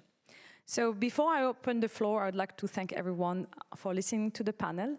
And I'm going to take a few questions from the audience. So just raise your hand. We have a few minutes left. If you would like to ask a question, just raise your hand. Yeah? Hi, good afternoon.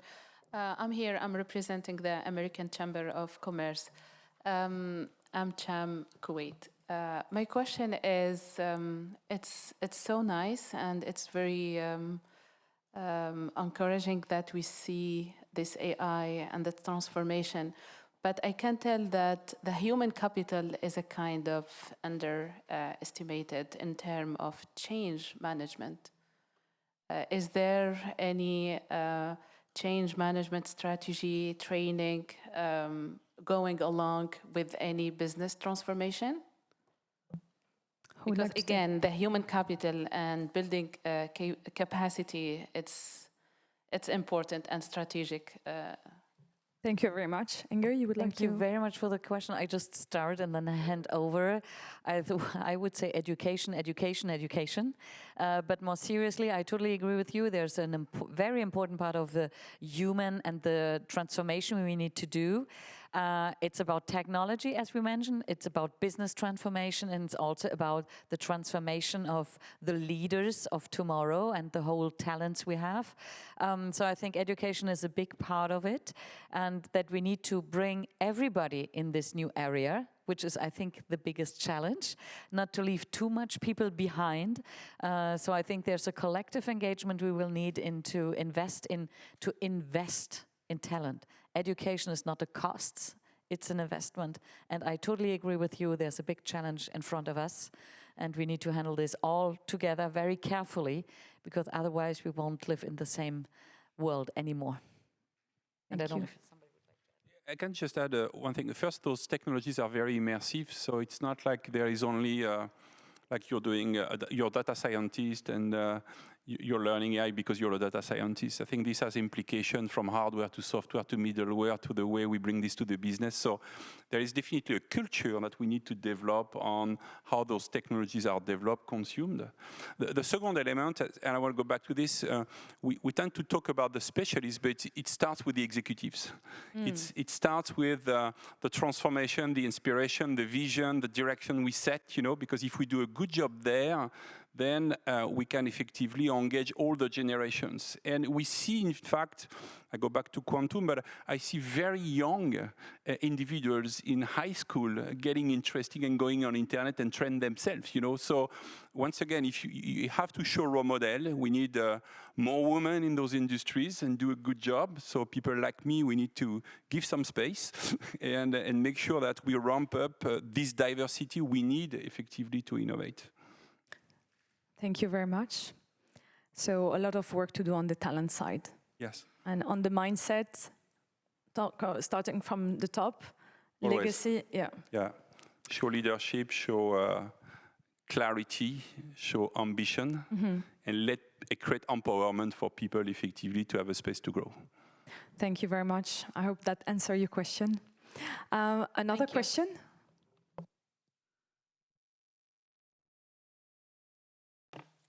Hello, do you hear me well? Yeah. Thank you, Sarah. Thank you for the speakers. It's amazing listening to each perspective. I'm Lamia Hanafi, CEO of Nest Accelerator. I'm a French entrepreneur based in Riyadh and in Paris. Our specialty is to bridge the ecosystem of innovation between Europe, Africa, and the GCC. I have a specific mandate now to support the connection between France and Saudi Arabia. Last year, we've been launching with the Saudi-French Business Council the first edition of the Global Women Leaders Innovation Forum in Riyadh. We will continue the initiative. The second point is now we are raising funds to establish the first physical infrastructure to empower startup founders between Saudi Arabia and France. How to position Saudi Arabia in Station F, which is the biggest campus of startup in the world. And I will be happy to hear from your perspective and have also your support if you are interested in these initiatives. I will go first, and I think there are things I would hand over then. I think very good idea. I just mentioned earlier, this is vice versa, to have this interaction and having talents and startups from Saudi coming to France and vice versa. Station F is definitely the good place to be. We also have our incubator actually at Station F. For HSC, we're already working with Saudi Arabia on innovation with NIDLib. So I think we are really convinced. So my first answer would be, we are really convinced there's something we need to do. And it comes back to connecting those ecosystems very effectively together. And I would like to hand over, what do you think? But yeah, let's talk about this and let's make it happen. So thank you very much for the question. I think this is a very important, initiative that I mentioned. Maybe we need to see more of this. We have a lot in Saudi Arabia in terms of, incubators, accelerators, and we would love to see, accelerators and incubators that bring both countries together. We've seen a lot of initiatives in Saudi Arabia, sending our founders to even Palo Alto it's good to have such an initiative to send our founders to Europe and to France. And of course, we can explore areas of collaboration between us and you, and introduce you also to our other programs within Saudi Aramco. We have Lab 7 and others that can provide venture building capabilities. And we'd like to see more of these initiatives, really. Thank you very much. And this closes the panel. Thank you to our panelists. Thank you to Business France. And thank you to the partners of Business France as well.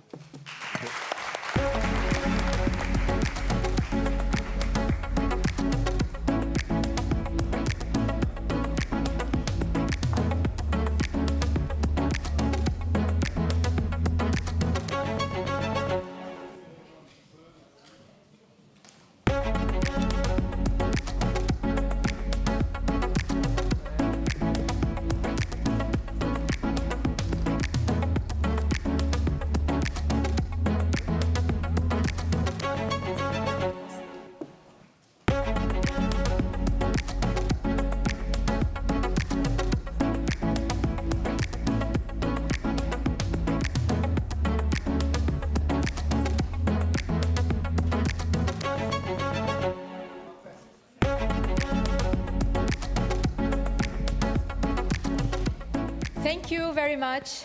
Thank you for all these insights. And now it's time for the lunch break. Everybody's hungry, no? Okay, so let's get some lunch and let's get also some networking. Be back at 2 p.m. sharp because we're gonna have a very interesting panel about defense and resilience. And please, if you have any lunch invite, do you need help, please ask to help you. Thank you and enjoy the lunch.